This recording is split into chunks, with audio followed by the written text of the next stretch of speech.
Welcome, everyone. It is Friday, July 19th, and it is time to get in the weeds. I'm Jeremy Lambert. Joel Pearl, once again, running from the grind, not here. He does like two shows a week. We do 3 shows a week, and he's on 2 of them. He's here for 2/3 of the time, 66% of the shows. But a person who is here for 33.33% of the time, but it always spells disaster for whoever else shows up. I feel like that's a mean thing to say. Sorry. SP 33% is here. SP 33%. I'll change my name right here. Point 3. Yes, I am back in the weeds, the mocha tint in your weeds this morning. I appreciate Jeremy, calling upon myself for my 6-man gimmick to be complete for the week, and as well as Joel Pearl for leaving the keys to the In the Weeds car, behind as he takes a train to Montreal. Nah. Can you do Monday's show, by the way? I'll just ask you on air.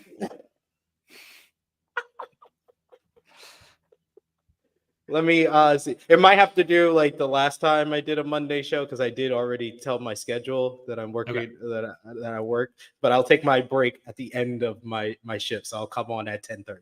Now solo Jeremy for the first half hour of Monday's show. You did well. You got a short out of that. You got to promote evil without me looking disgusted. So I think you like it. You like it more than you put on. Once Joel inevitably leaves this show, it's gonna have to be solo Jeremy, because I gotta continue the show in some form or fashion. I don't know how I'm gonna do that, so figure that out with Joel. I'll fit it. You can do the show 3 days a week with me, SP3. Yeah, of course I will. It's like what happened with the Ring of Honor review on the main channel. I kept filling in for Reg or Kate when they were gone. So when Reg decided to move on to greener pastures, I just filled in nicely. So this is how it's gonna be within the weeds. When Joel eventually says peace on out, I'll do 3 days a week. We'll do 4 days a week on this channel together. I don't know if you can handle that much. I want to do this show 5 days a week. So I don't know. Like, are you willing to do 5 days a week? I'm here, folks, man. Like, I'm already on YouTube 5 days a week, 7 days a week, some weeks. Like, it's already a lot of SP3 on the YouTube screens. And I seem to piss people off more on Twitter than I do here. So I'd rather stay here than on Twitter. You were arguing with a lot of people yesterday that I saw. Because I made a joke. I made a comment with an LOL at the end that the Styles Clash has not been a finisher since 2016 when he leaves New Japan. And I had a whole bunch of people. Well, actually, he won his first WWE championship with the Styles Clash. Well, actually, he beat Naramichi Marufuji. Like, my pinned tweet isn't 4 3/4 stars for Styles versus Marufuji. Like, I didn't know that.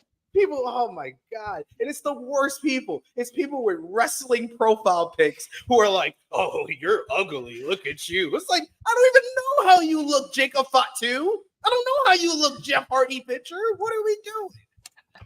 I'm going to do that one day. I'm going to get bored, which I don't know if I can get bored because I'm busy, not bored.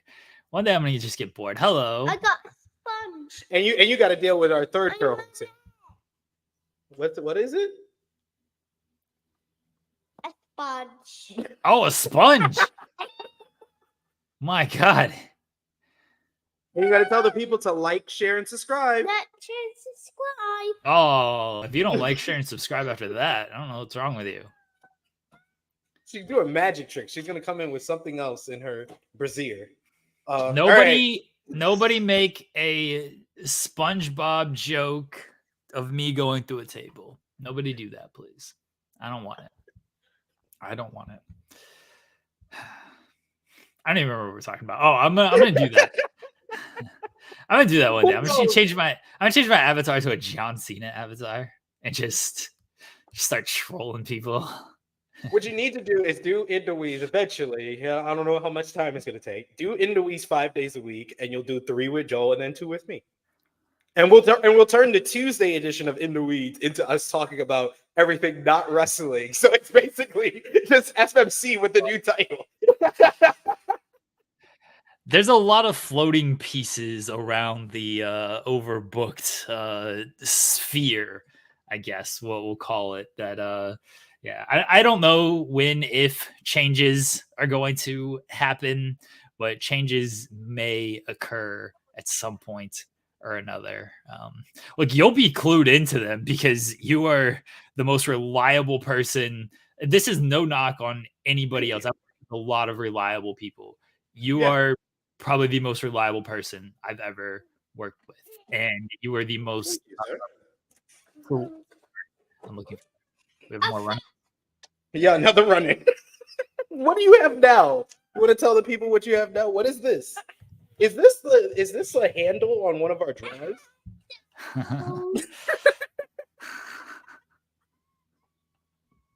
What is that? It's a handle on one of our drawers in the room. It's like the speaking stick over here. Like you can't speak unless you hold the handle. Thank you.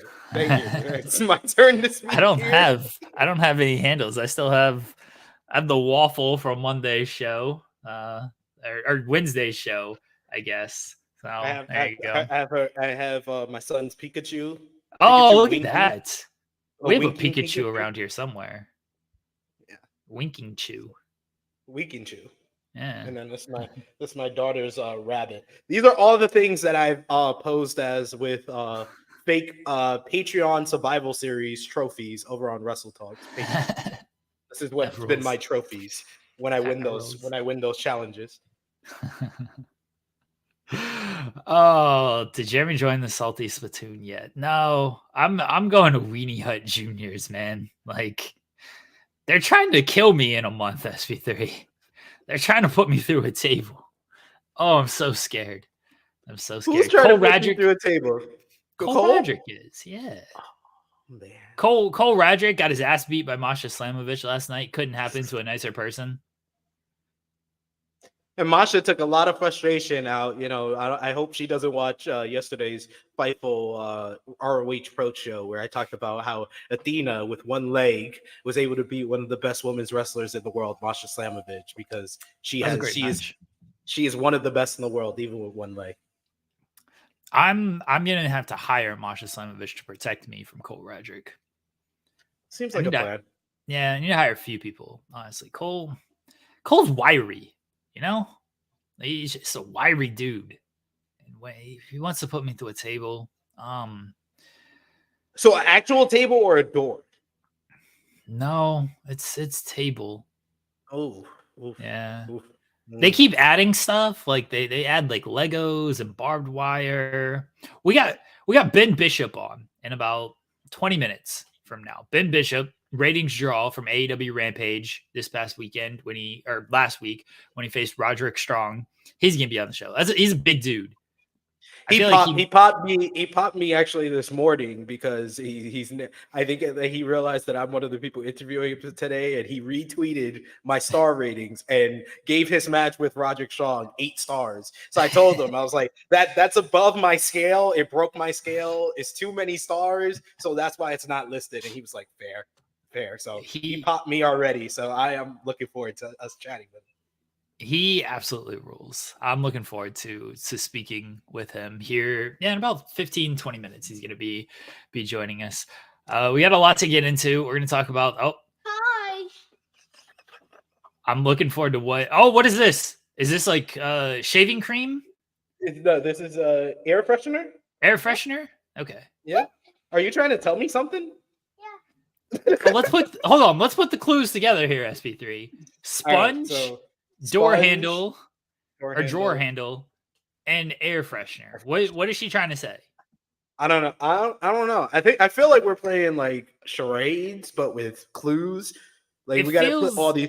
I think she might come back with another one. She didn't leave the sponge, so I'm gonna put all the evidence over here. I feel like she wants you to go clean. Like you cleaned with the sponge. You got to clean drawers, clean the drawer handle. And then use the air freshener. Yeah, it feels like she's telling you to clean the house. Yeah.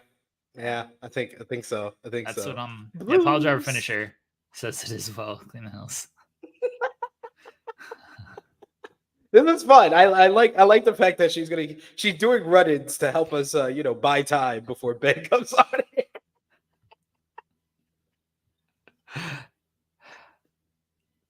We're gonna have to just do a cleaning episode at some point. Oh, that would be great. That would actually be great.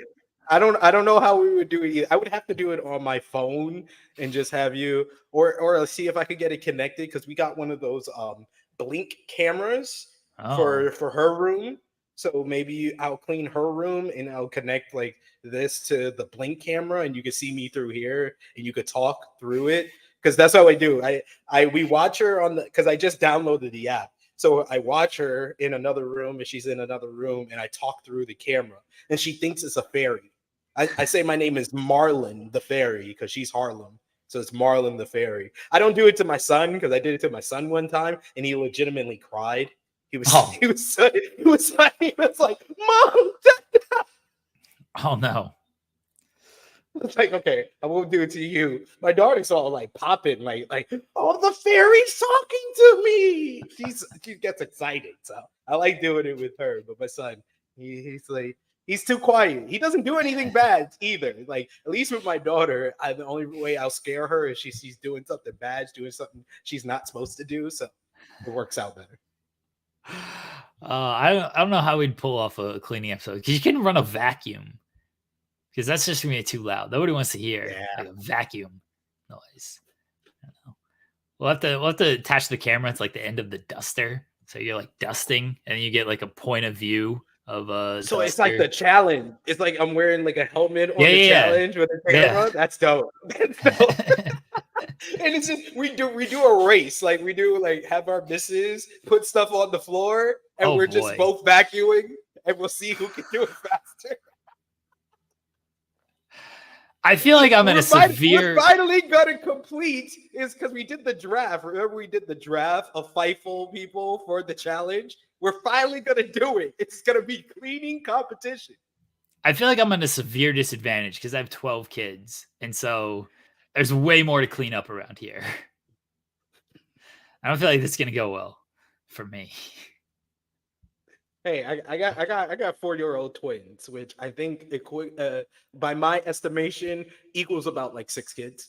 Yeah, that's fair. Yeah, that's fair. Yeah. We got a lot to get into, but again, we're not going to get into it until after we speak with Ben Bishop. So if you're tuning in, people know if you're tuning into this show, the first half hour is never wrestling. So what are we doing here? Like we're not going to do wrestling anyway. We're going to talk about this, and I had to sign an agreement to not spoil Cobra Kai. So yeah, you were. Off screen before the show started, you're like, I'm just gonna spoil Cobra Kai. I freaked out. I don't know if you've ever seen me like so worried about anything. I don't care about wrestling don't do that. All. Yeah, I was like, no, don't do that at all. No, I love Cobra Kai. I gotta watch it. We can talk about the first 5 seasons. How about that? I gotta remember the first 5 seasons. You kidding me? Okay, my memory sucks. You know that. Season 1 is Johnny. Basically the Johnny redemption arc. He basically becomes. We realized that Johnny was the babyface in Karate Kid, and Johnny and LaRusso was the heel the entire time. Especially when he explains it to Miguel outside the convenience store. He's like, yeah, he's talking to my girl, and then he sprays me with the water. I'm like, I've been looking at Karate Kid wrong for 30 years. Oh my God, this guy is the baby face. He was just trying to have fun and get back with his girlfriend. And this guy from Jersey comes in and tries to pull a fast one on him. And then he trains Miguel. And then you got the whole relationship with Robbie, where Robbie is a juvenile delinquent and he's robbing stores and all that stuff. And then Miguel gets trained. And then Robbie tries to get back at Johnny by teaming up with LaRusso. And he learns Miyagi-Do by working at the dealership. And then he goes to the All Valley. He faces Miguel in the All Valley finals. And Miguel wins because Robbie got his shoulder torn out by Hawk, who has embraced the dark side of Cobra Kai. And then the whole season, the season 1 ends with Johnny Kreese coming back and confronting Johnny Lawrence, his greatest student ever. See, this is like what is that? There's like a couple of channels that do it like that. They do like the speed run of a whole season of Netflix. That's what I just did. Netflix does that at the beginning of like new seasons. Usually it's like here's the recap of what happened last season, because people forget all of this stuff. I am people who forget all of these things. So I need to watch the recap to figure out what is going on. I'll probably get into Cobra Kai this weekend. I still got to finish the Bear finale. I'm on the last episode of the new season. I don't want to spoil anything for anybody. It has not lived up to the past 2 seasons. It's been fine. It was going to be hard to live up to season 2. Season 2 might be one of my favorite seasons of any television show. Just thanks to Forks and Fishes. Forks and Fishes is 2 of my favorite television show episodes ever. Fishes is the one with the family dinner, the flashback episode with Jamie Lee Curtis, and Forks is the episode with Richie going to be a stage and his coming of age story, which ends with a great scene with him singing Taylor Swift in the car. Yes. One of the few Taylor Swift songs I know now. Thanks to that episode. Season 2 is one of the best television seasons I've ever seen. Season 3 is not. That's the spoiler. Season 3 is not.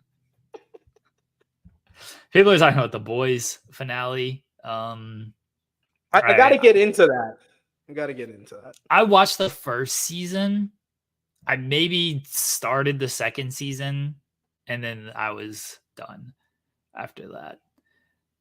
People have been down on this past season of The Boys from everything that I've read, but I don't know. Yeah, I don't know how it's been. I only watched like the first episode with Jimmy Macaram on his channel.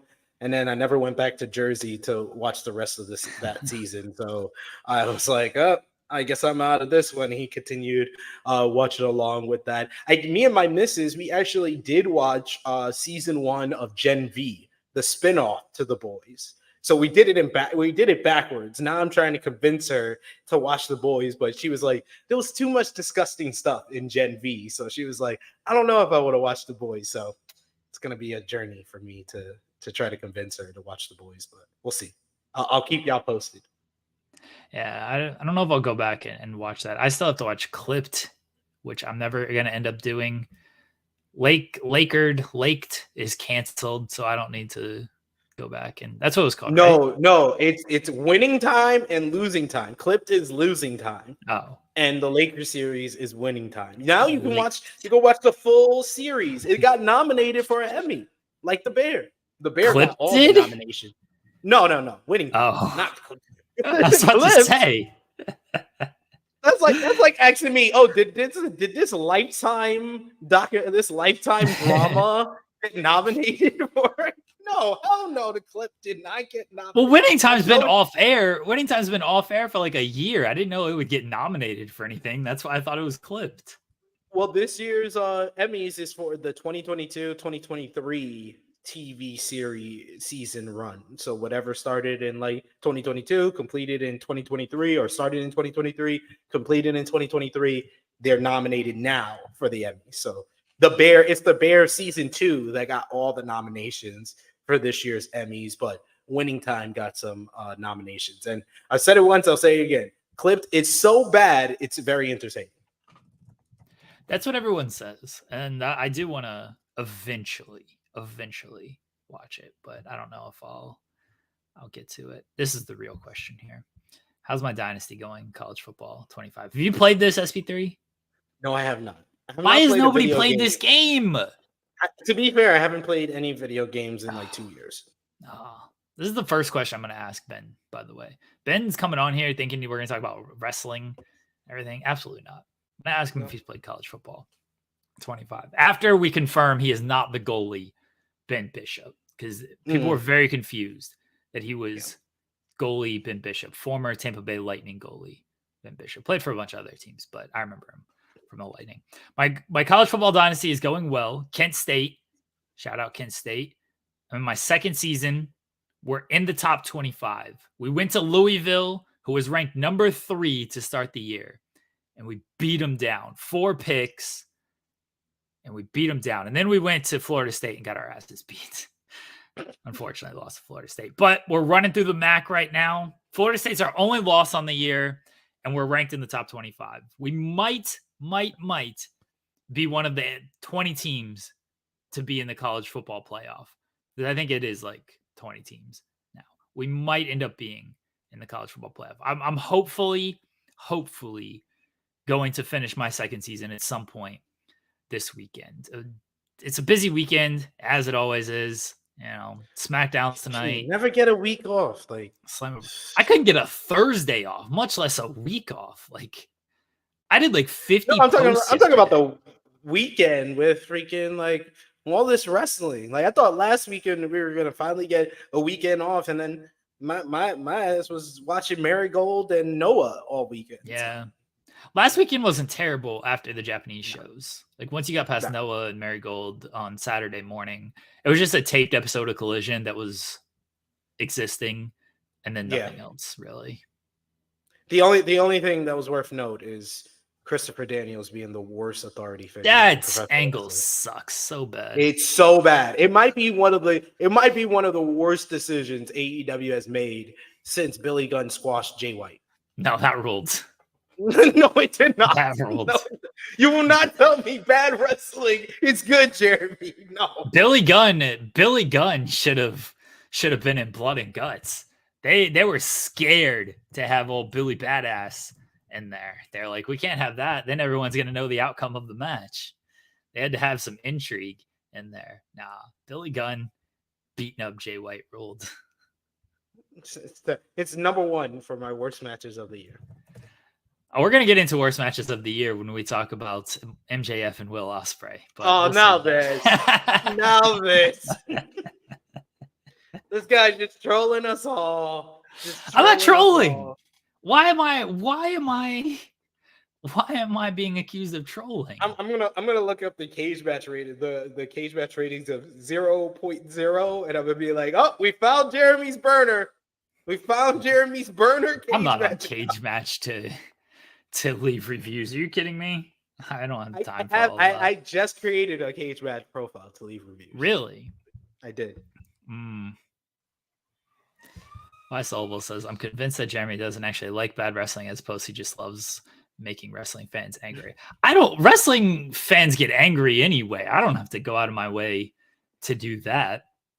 I like bad wrestling because it's different.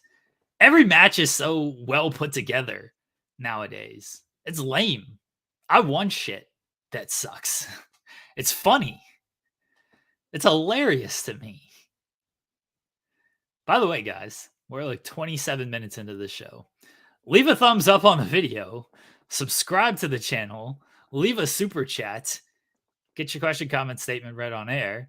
And all this helps support the channel. So do all of that, please. And leave a thumbs up. See if we can get the fireworks going for the thumbs up. I feel like it never works when I'm like the host. There we go. Hey, There's the fireworks. Leave a thumbs up on the video. Subscribe to Fightful Overbooked. And yeah, leave a super chat. Help pay people like SP3 on this channel when you leave a super chat. I need a new handle for my drawer. Yeah, he needs a new drawer handle. Support SP3's drawer handle fund. Donate to that. And new air freshener, because I'm pretty sure this. Oh no, it has. Is it out? What's it smell? What's the air freshener? It's the air mist, blossom and breeze. Aramis. It's hologram.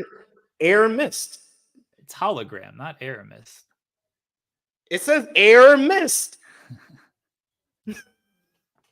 He should, instead of hologram, he should come out as air mist on Saturday, just with an air freshener.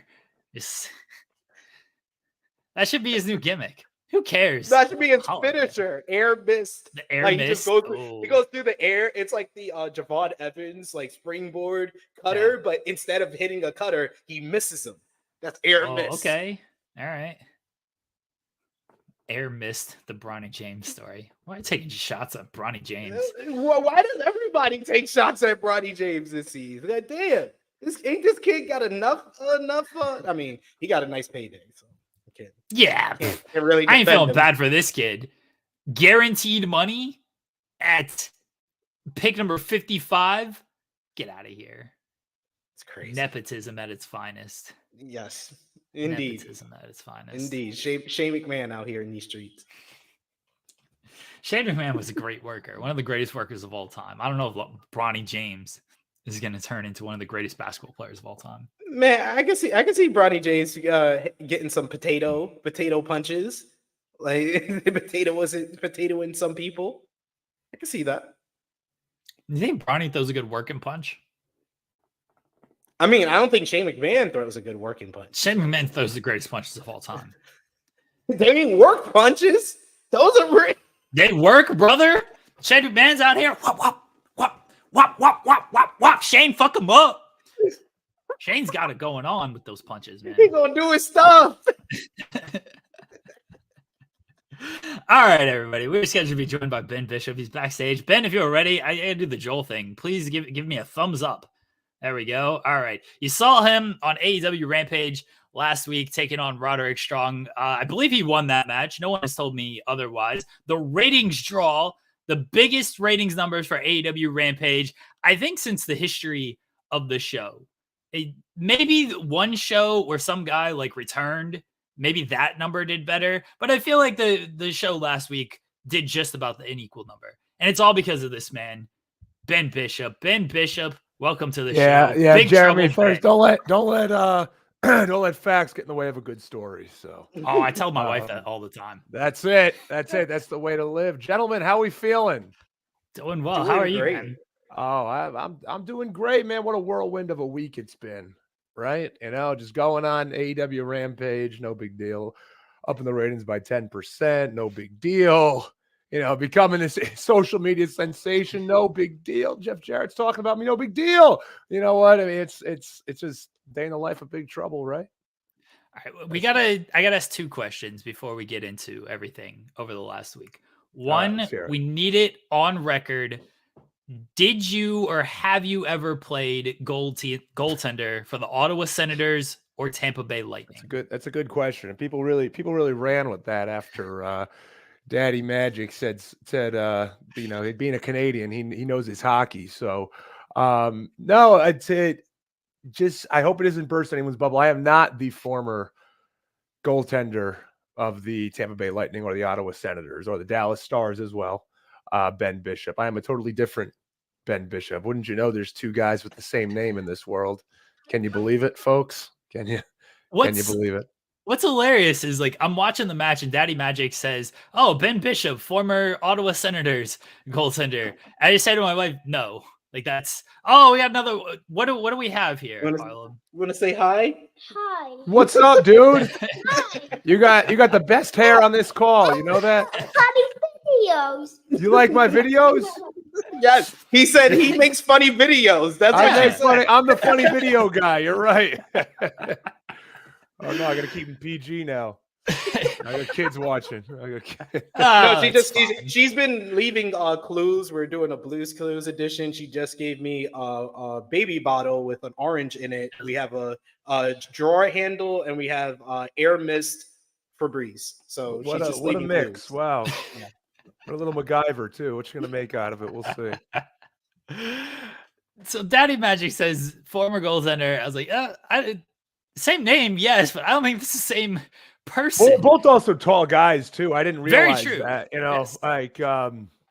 So I guess people like do all tall white guys look the same? I don't know, but I guess that's what people must be thinking. But we both have I kind of have like hockey-ish hair too. So maybe people are like, hockey players have good hair. Yeah. So the flow going. So, but no, folks, I am not. We are both athletes. I actually played college basketball. So I never played hockey. We're going to get into that. Very nice. We sure can. But Reddit posted of like, because you did the video with your wife of, hey, this is me on Rampage. And Reddit posted former Stars goaltender Ben Bishop reacts to his match on AEW Rampage. And I didn't see that. That's where I got the idea to do the article. That's where I was like, I got to do an article now to like really clear this up because I'm pretty sure it's not the same person. No. So thank you for reacting to that. And thank you for giving me my proper credit. Sean Rossap always gets the credit for these things. It's never him. It's always me. But thank you for also clearing the air. Not former Stars, Lightning, Senators, goaltender, Ben Bishop, but former college basketball player, played against Tyler Zeller in the Sweet 16. All right, great question. Great question. Is it? And I think it's Louis. Yeah, Louis. He's a regular. Louisville. Oh, Louisville. Yeah. I see where he's going there. Yeah. So no, I played against Tyler Zeller in 2012 in the NCAA tournament. Yeah, we were a 16 seed. We were only down 6 at halftime. I went to University of Vermont, everybody. So just so you know. But we ended up losing by like 19. But Tyler Zeller, I learned really quick why I was at Vermont and they were at North Carolina. Tyler Zeller is about like a legit 7'2", and runs like a gazelle, and that's not my forte, running. So the guy is fast and could move. The only thing I really had on was a bit stronger than him, but he got a lot of superstar calls. I'm not crying. I'm not complaining. He was much better than me, a lot better than me. But it was a hell of an experience. I mean, it was very cool. That team had Kendall Marshall at point guard. You had Harrison Barnes at small forward. Who else? They have John Henson was coming off the bench. It was a great team. It was great. Randy Carlisle, or Reggie Bullock, really good team.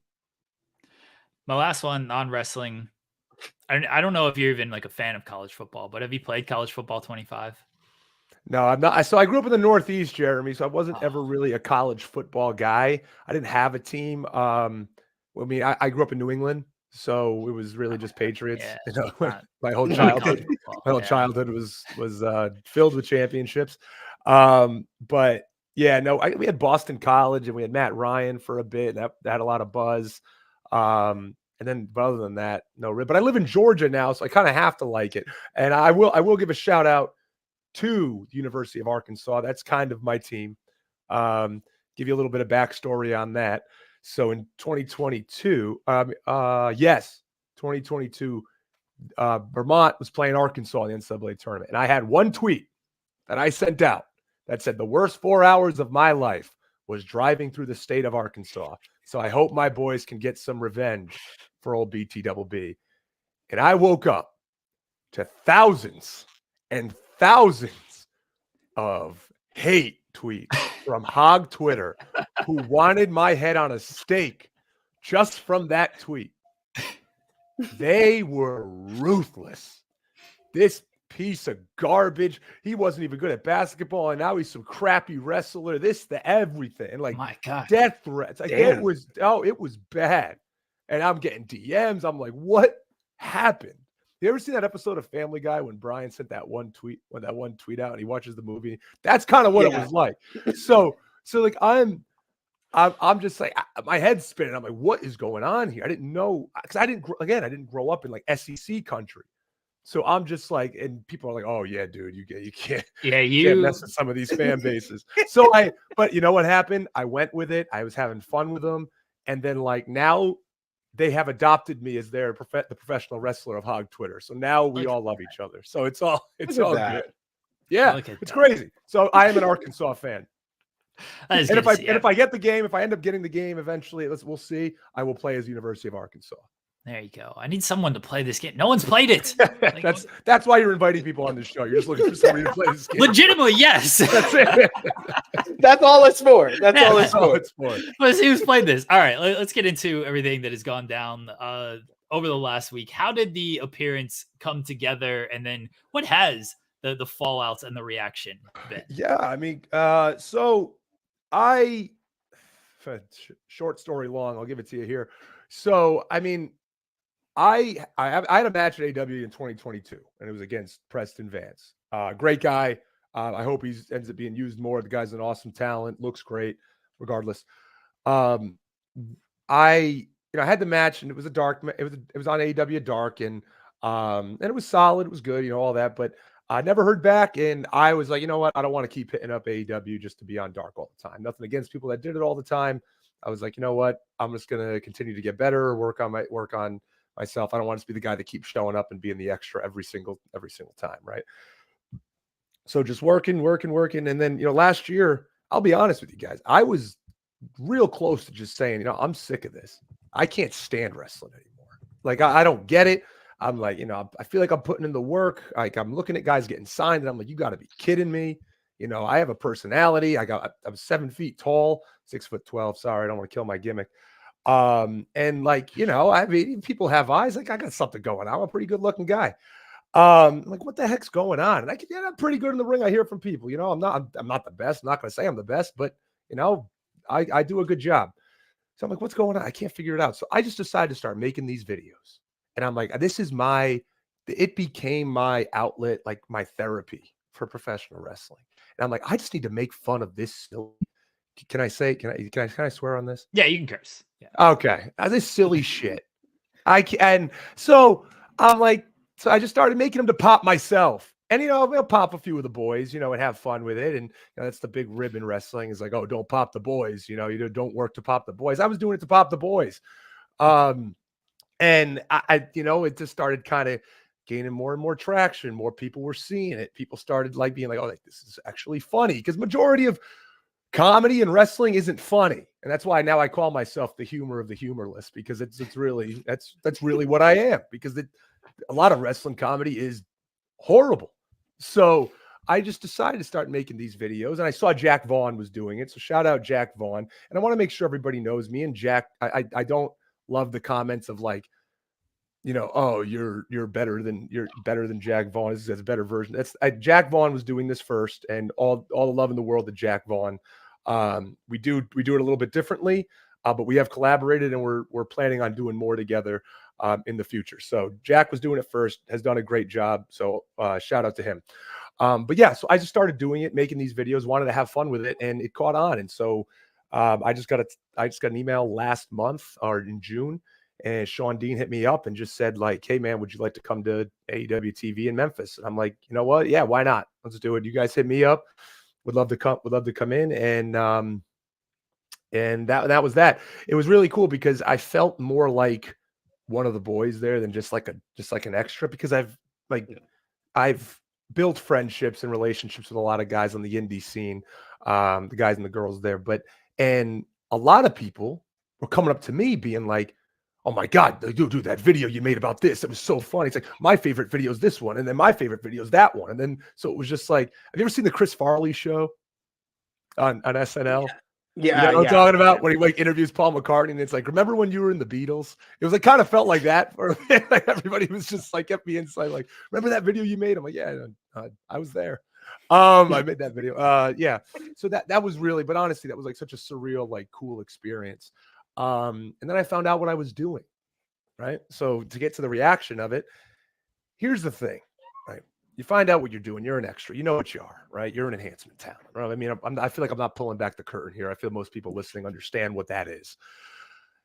So you get in, me being my size, it's kind of hard being an enhancement talent. But I was on the sheet, and I found out I'm working Roderick Strong, one of the best wrestlers in the last, 20 years or so. Yeah. But people have eyes. There's a pretty big size difference between me and Roderick Strong, right? So here we got 2 minutes. So I'm like, okay, what are we going to do? So Roderick, we're done, and so we're, with this, just having the conversation about it. And, I decided I got to make the most of this. I got to make the most of it. And at the end, and you know what? I feel like I did, Jeremy, and SP3, is that how you go by? What's your name? Yes. Okay, Sid SP3, either SP3. Okay, cool. And so yeah, so made the most of it, and that's what it's all about. I'm not going to pull back the curtain anymore. I just decided I am going to run with this, and I'm going to make it something that no one's done. No one has done this. No one has taken that opportunity, as small as people see it as, and absolutely run with it. So I decided, let's make videos. Let's have fun. Let's talk it up. Let's get people watching. 30K more people watched Rampage. Coincidence? I don't know. I mean, come on, Tony, you're a stat guy. Come on now. Come on. Your stats don't lie, and Big Trouble don't either. So what's going on? He looks at the quarter hours very closely. Yeah, he looks at all that stuff very closely. That's what I'm saying. So, Here's what I say. I think time will tell. I think that, it's only a matter of time right now. You can't deny people too long. The troublemakers have been loud and persistent all over Twitter. I maximize those minutes, so something's going to come of it. So there you go. I wanted to There's ask a you. long answer to the short question. I wanted to ask you, how did you come up with the Big Trouble name and Yeah. call your fan base the Troublemakers? So Big Trouble. So I started 5 years ago, and I was deciding like what I want to be, right? And everyone looks at 7-foot guys. They're like, "Oh, you got to be a big brooding monster," and I'm just like, man, I can't do that shit. Like, I'm just not. That's just not me. My favorite wrestler of all time was Kevin Nash.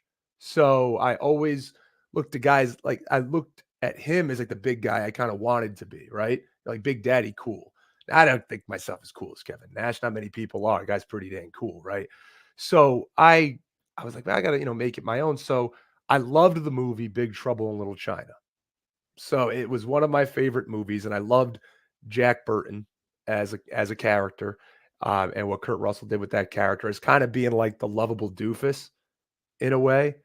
We're just like kind of talking the third person, have all those like weird sayings. Like, what did that just say? It sounded kind of cool, right? So like, he says in the movie, like, shake the pillars of heaven, quake the earth, shake the pillars of heaven. And so I said earthquake and pillars shake, and he drives the pork chop express. I say the meat pop express. So just like all little things like that. I decided to just make into a character. And so that's why I was like, all right, Big Trouble. And then, people love alliteration, Ben Bishop. BT double D, and it works. Love it. You take a little bit from everybody, right? Get the rhyming from Ric Flair, like Jeff Jarrett, Double J, BT double B. So it's I take a little bit from everybody that have gotten over, right? And I'm not going to reinvent the wheel. Something works. And then I got the 6'12" from Kevin Garnett, who when he came into the NBA, he said he always told people I'm 6'13" because he didn't want to be a 7-footer, because at that point when he came into the league, 7-footers, he would be automatically a center. And he's like, I'm not a center, because he's 7'1". He's a legit 7'1". So he's like, I'm 6'13". So don't put me as like a normal 7-footer. So that's where I got that from. It's the Kevin Durant theory as well, claiming he's 6'10" and he's every bit of 7 foot standing next to. But he doesn't, exactly similar. Yeah, all these other 7-footers. Like, wait, Kevin Durant's lying about how tall he is. So the video that super got over after everything was the video you did with your wife. We're big wife guy, both me and SP3. Nice. And getting your partners in on a bit can go one of two ways, right? Like they're cool with it and they're down with it, or they're just like, no, absolutely, I don't want to be on camera. I don't want to do any of this. Like they want to stay out of all of that. So how is it talking with her to get her to be like, okay, here's what we're going to do with this? Yeah. So I told her my idea, and I was like, I think this will be very, very funny. Like it could either be a hit or a miss. People will get it or they won't. So I'm like, and she's not really someone that like loves to be on camera. She was like, she's not like, oh, I want to be in the skits. I want to be in the videos. I'm like, listen, this is kind of what I want you to say. Like, I'm not going to tell you exactly what to say, but this is kind of how I want it to go. And like, let's just have fun with it. And we did one take. It was tremendous. It was great. And it was just the facial reaction, didn't overdo it, didn't over exaggerate. I think it was absolutely perfect. She did a great job. I told her like, you were the star of that bit. And Instagram really loved it. Now I did one yesterday, the one where I walked in the house with the title belt. Yes. And again, Instagram and Twitter were great, but I put it on TikTok. And let me tell you, I usually so TikTok is the one thing I can't figure out. I'm like, I could never get all my videos, like 400, 500, 600 views at the most. And I'm like, I can't figure this damn platform out. So I kind of get discouraged. I don't post on it. So I'm like, I'm going to throw this one up and see what happens. All of a sudden, within an hour, it's like 45,000 views, and people are taking it so serious. Brother, you got to divorce her. Brother, you got to get away from her. Oh, brother, how lazy is she? She didn't pick up the dog shit on the ground. Brother, you got to get out of this marriage, brother. Like, I'm like, guys, how many times I posted, guys, it's a joke. Like, it's a joke. Like just going over your head. Like, come on, fellas. Like that wouldn't happen to me. It's like, oh, this is why I stay single. I'm like, oh yeah, buddy, that's why you're single. Yeah. Yeah, that's it. I'm like, I'm looking at you, bud. I don't think that's the reason. I don't think that's the reason you stay single. But yeah, I was just like, oh my. But yeah, so I told her that. I said, listen, Danny, this is what's I'm gonna tell you right now. At some point, the internet's gonna get mean. They're gonna get mean. If they see something doing well, they want to bring it back to. They want to get it back to normal. So they want to take it down a notch. And I'm just like, just wait for it. And Twitter didn't happen with the one that went really, the one that really popped off. The one on the reaction videos. Twitter didn't get mean. I was very, very surprised. And TikTok was just like, and she's still. I'm like, stop reading the comments. Stop reading the comments. No. Stop reading the comments. They're pet. These are horrible people with nothing going on in their lives. Just don't read the comments. My wife just messaged me and just said, "Never go to TikTok." Mistake. Never. That was the error of his ways. No. Oh, I know, and I'm just like, oh, I guess that's where they are. I was like, I didn't. Yeah. Oh, yeah, that's the thing. I don't post a lot on it, so I don't think people get the humor. So I think I posted it, and they're just like, "Oh, this must be serious."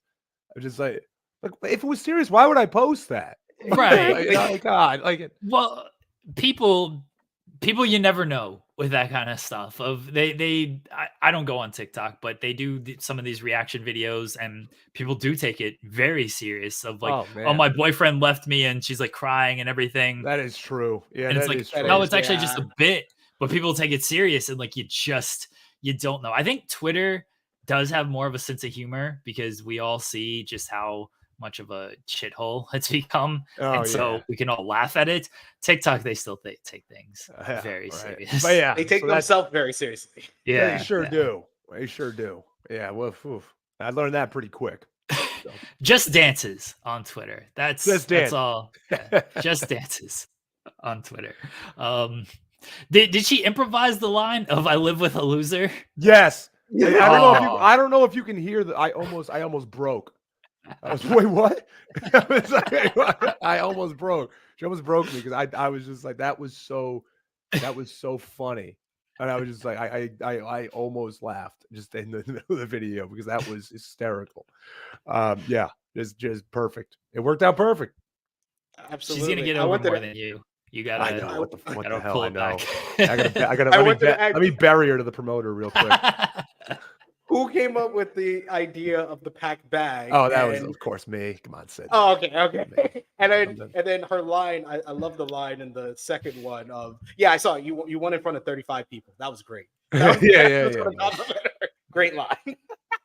He's like, it's all me. It's all me. No, it's all. She had because a lot of people go into those videos and I've seen they'll like over exaggerate, and it's just like, okay, you're trying too hard, like, right? But like a lot of her friends are texting, it's like just you from going from like smiling to just like like just just like slowly just like getting like, what the hell was that? What did you just do? So no, he was a trooper. You've been in a lot of battle royals, and yeah, I hate it. Hate every single one. Okay. Did they just put you in there because you're just big? And so it's like, big guy, we gotta have him in a battle royal. It's like, yeah, brother, let's put you in the battle royal. It's like, I'm gonna make you look strong though, brother. I'll make sure you don't get eliminated. We'll have like 8 guys eliminate you at one time, and then I'm like, yeah, sick. Oh, and by the way, it's at the end of the show. And oh, by the way, every single guy in the battle royal will be in the locker room the whole night. And by the way, it's a broom closet. So enjoy. I hate battle royals. Stop putting me in battle royals. Oh, easy headline. Ben Bishop, stop putting me in battle royals. There you go. And anything you say, unless you're winning, return anything into a headline around here. So if you want to like shoot on anybody, boy, say something that again. I gotta keep it somewhat political, Jeremy. I could. Oh, I could. Oh, I easily could. But we'll keep it political for now. Catch me in maybe a few years, and when I'm real grizzled, and then we can start shooting on people. Because here's honestly, and that gets me to say this. Here's the thing: professional wrestling's silly as shit. It really is. And you know what? If you can't laugh at yourself, you can't have fun with this shit, then you shouldn't do it. because that's what it is. It is. It's silly and it's a circus, and you can trust a lot of people. You trust them as far as you can throw them. So it's just I've got to the point where it's like, just have fun with it. Enjoy the people that you enjoy. You can't get too low. You can't get too high, because at some point it's all going to kind of equal out. So it just, I'm at this point where I'm just kind of creating my own journey with it. Right.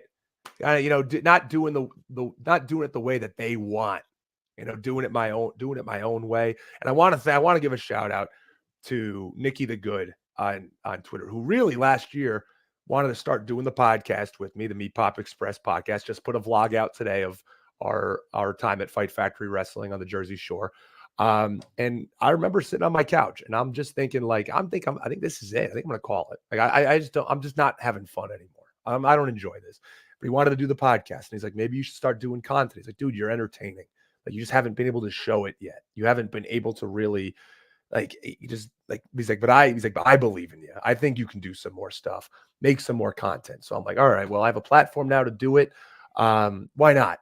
Why not? And he really helped me out a lot too, and giving me that push. Shout out to him. He's a tremendous producer. He used to work for Barstool, and he's been doing a lot of work since then on our podcast and his own stuff as well. And does a great job. So shout out to him. He's helped me out a lot too. And that's where the Troublemakers name came from. I forgot to mention that. But yeah, it's such a funny, silly business that you gotta ride the wave with it, and you gotta just make sure that it doesn't encapsulate your whole life. And I tell people that all the time. If professional wrestling is your entire life, like, and you have nothing else, or like hobbies or anything like that, it's gonna drive you insane. It's going to it's a roller coaster. It's difficult to maneuver. The politics are just otherworldly in professional wrestling. It might as well be on Capitol Hill. Like that. That's how it is. But you got to understand that's the game, and you got to be ready. You got to honestly be ready to. Oh, it's so corny. You got to be ready to play it. I hate that I just said that, but we're just gonna roll with it. Just keep it. Don't edit it out. Well, you're endearing yourself to our chat. Our chat is very much, we find the humor and everything. Why so well, this guy gets it, and Louis, we are Louisville. We're very silly show. I do have maybe a task. I don't know. So I don't know if you know a wrestler named Cole Radrick. I do. Yes, I know Cole well. Yes. Oh, you know him well? That's unfortunate. Well, when I say well, or yeah, he's a good dude. We had him on our podcast once. Every now and then that video goes viral of him rolling off the table and the guy just on the floor. So we talked to him for a bit. I see him at conventions and stuff. Good dude. I guess I don't know. Is there heat there, Jeremy? You get some heat? He wants to put me through a table. Yeah, do it. Why not? So why not? No, why not? I'm why not? I'm brittle. You're brittle. I got 12 kids, Ben. Like 12? 12. Oh, like boy. Oh boy. So I can't, I got a family to support. So like I can't be going through a table. Yeah, but maybe it'll get maybe you'll get that sweet internet money if you go through the table. Viral. We could go viral. I was wondering if maybe you could. Viral. We're gonna put Cole through a table. I don't know if I want to put Cole through a table, but like viral only lasts for like 15 minutes and then like it's over. Like, I mean, if I'm getting thousands off of it, maybe, but I can't just bank on that. I don't want to die, so I might need some help against Cole.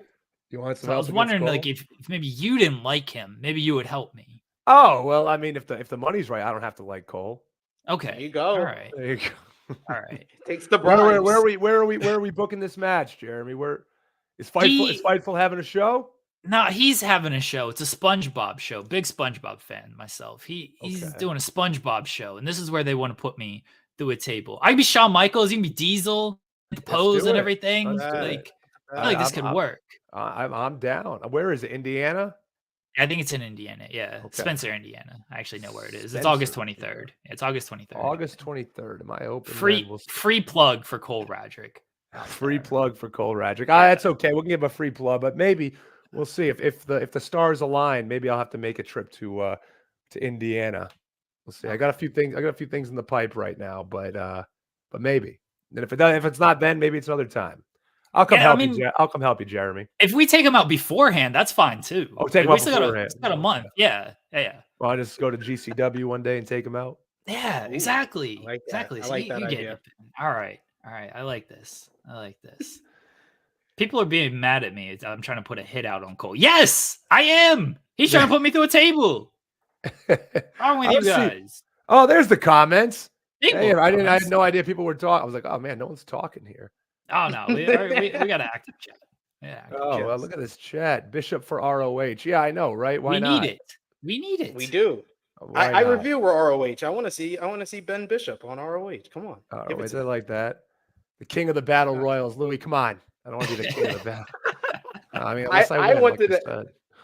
I wanted to ask you about one of your answers to a question you got on social media about your dream match in AEW. And you said you're from the Northeast, the New England area, and you calling out someone else from that New England area in Matt Taven. And he responded with just your gif of "Guess I'll Die." No, he said okay. He said okay, Mark.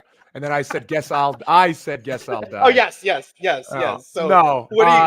So Matt Taven, again, to pull back the curtain a bit, that's what we do here and In the Weeds. Matt Taven, the history with Matt Taven is that I met Matt Taven WrestleMania weekend 2013.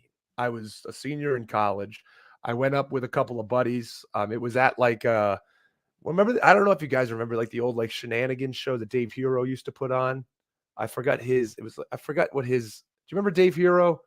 He used to do the name. Pro wrestling. I forget. It used to be one of the original online publications. And I don't want to call it a dirt sheet. I don't think it was a dirt, but he did a lot of events and they covered wrestling and all that. But him and Kevin Nash would always put on an event called Shenanigans. It was a party, right? And fans could go, and it was kind of like a convention, right? So it was in New York. And I went and I met a lot of those ROH guys, Adam Cole, Eddie Edwards. I think Roderick Strong was there. Funny enough, I'm not sure. But I didn't really, as I followed really WWE, I didn't really follow much ROH, but I met him. ACH, met him. And Taven was always really cool to me, and I went to a few other shows one in Rhode Island, where I'm from, where I met him at. Got one of his shirts, worn his shirts to a bunch of WWE events that I went to. It's kind of a mark. I was always a mark for Matt Taven. Loved his stuff, and he's always just been cool. He's always remembered me, which I find really cool. So it was definitely surreal to. I mean, he wasn't in the match, but it was surreal to have him kind of somewhat involved in my match in AEW. So that's what I would say. Everybody would always give the easy answers: Ospreay, MJF, this, that, or the other. No, Matt Taven. That's who I'd call out. We play a game here on the show. It's called. I'm gonna real quick, Jeremy. I'm sorry, I don't want to interrupt you, but Ace Shock asked a question. Do you take Roddy's chops? If so, how did that feel? He chops hard. Yeah, he said it's a hard chop. But I got a big burly chest, bud. I can take it. Sorry, Jeremy. Go ahead. Oh, you're fine. We play a game. It's called Partner Promo Punch in the Face. Maybe 3 names. You either partner with them, promo, punch them in the face. Okay. Right? We're gonna use the Undisputed Kingdom members. Oh, so nice. We're gonna go Roderick Strong, Matt Taven, Mike Bennett. Okay. Partner promo punch in the face. All right. So, I mean, I want to punch Roddy in the face. I mean, I guess that's an easy one. Love Matt Taven's promo. So promo, Matt Taven, partner, Mike Bennett. Great guy. That's an easy one. All right. Well, next time I'll make it harder. We'll get 3 names to make it a little. You got 3 others? 3 off the top of your head right now. Go ahead. Oh, 3 off the top of my head. Okay. I was trying to look at who you've faced. All right. You know what? We'll just go top kind of names here. Bryan Danielson, greatest wrestler of all time, in my opinion. Okay. John Cena. Okay. And New England. So we'll throw that connection there. Oh, it's just and Cole Radrick as the third. Wow. Okay. I mean, go bud. Love you, kid, but getting punched in the face. And I guess partner with Man, that's tough. Which way do I want to go? I got a partner. I got a partner with Cena. I got to get myself over there. I got to get the rub from Cena, and then I'll promo with Daniel Bryan. He's going to tell you to eat like tree semen and stuff. You know what? If that's going to get me over more, then go ahead. That gets me a job, Jeremy. Fuck it. Come on.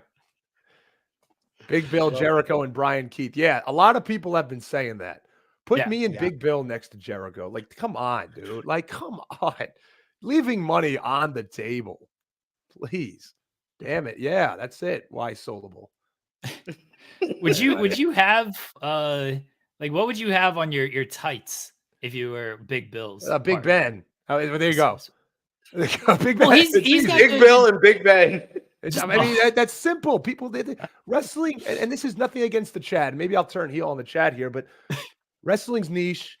People want simple. We're not watching wrestling to watch a Oscar nominated movie. Nobody wants to watch wrestling.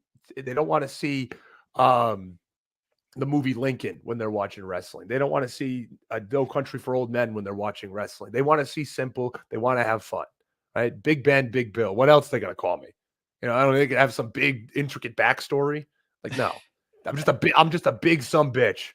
So just call me my name. Big Ben, Big Bill. I'll put a clock tower on my tights. I don't care. Will it get me a job? Just come. The big boys. You're just standing backstage. Jericho walks up to you. Hey, you're big. He's big. Yeah. There you go. Together. They weren't very original with his name, so why would they be with mine? The cinema people are going to be very upset at this answer. Like, no, what are you talking about? It's all cinema. No, I think that's the thing. I'm kind of a chameleon here. I think I could fit with a lot of teams there. I think I could fit with guys like the Outrunners. I could fit with them. I think my vibe could fit with them really well. Maybe change my name to Ben Blazer. I think I could fit with the Iron Savages. I could do that. I could do that as well. Actually, I'm already in a group on the Indies, a subgroup of the Iron Savages, Body Guy University with Jameson. So you're BGU? I'm BGU. Yeah, look, I'm BGU. Come on, dude. I got it right here. Hold on. Let me send this to Jameson. Oh yeah. Jameson's a pal. So hold on. Let me send this. Oh yeah, he's absolutely a pal.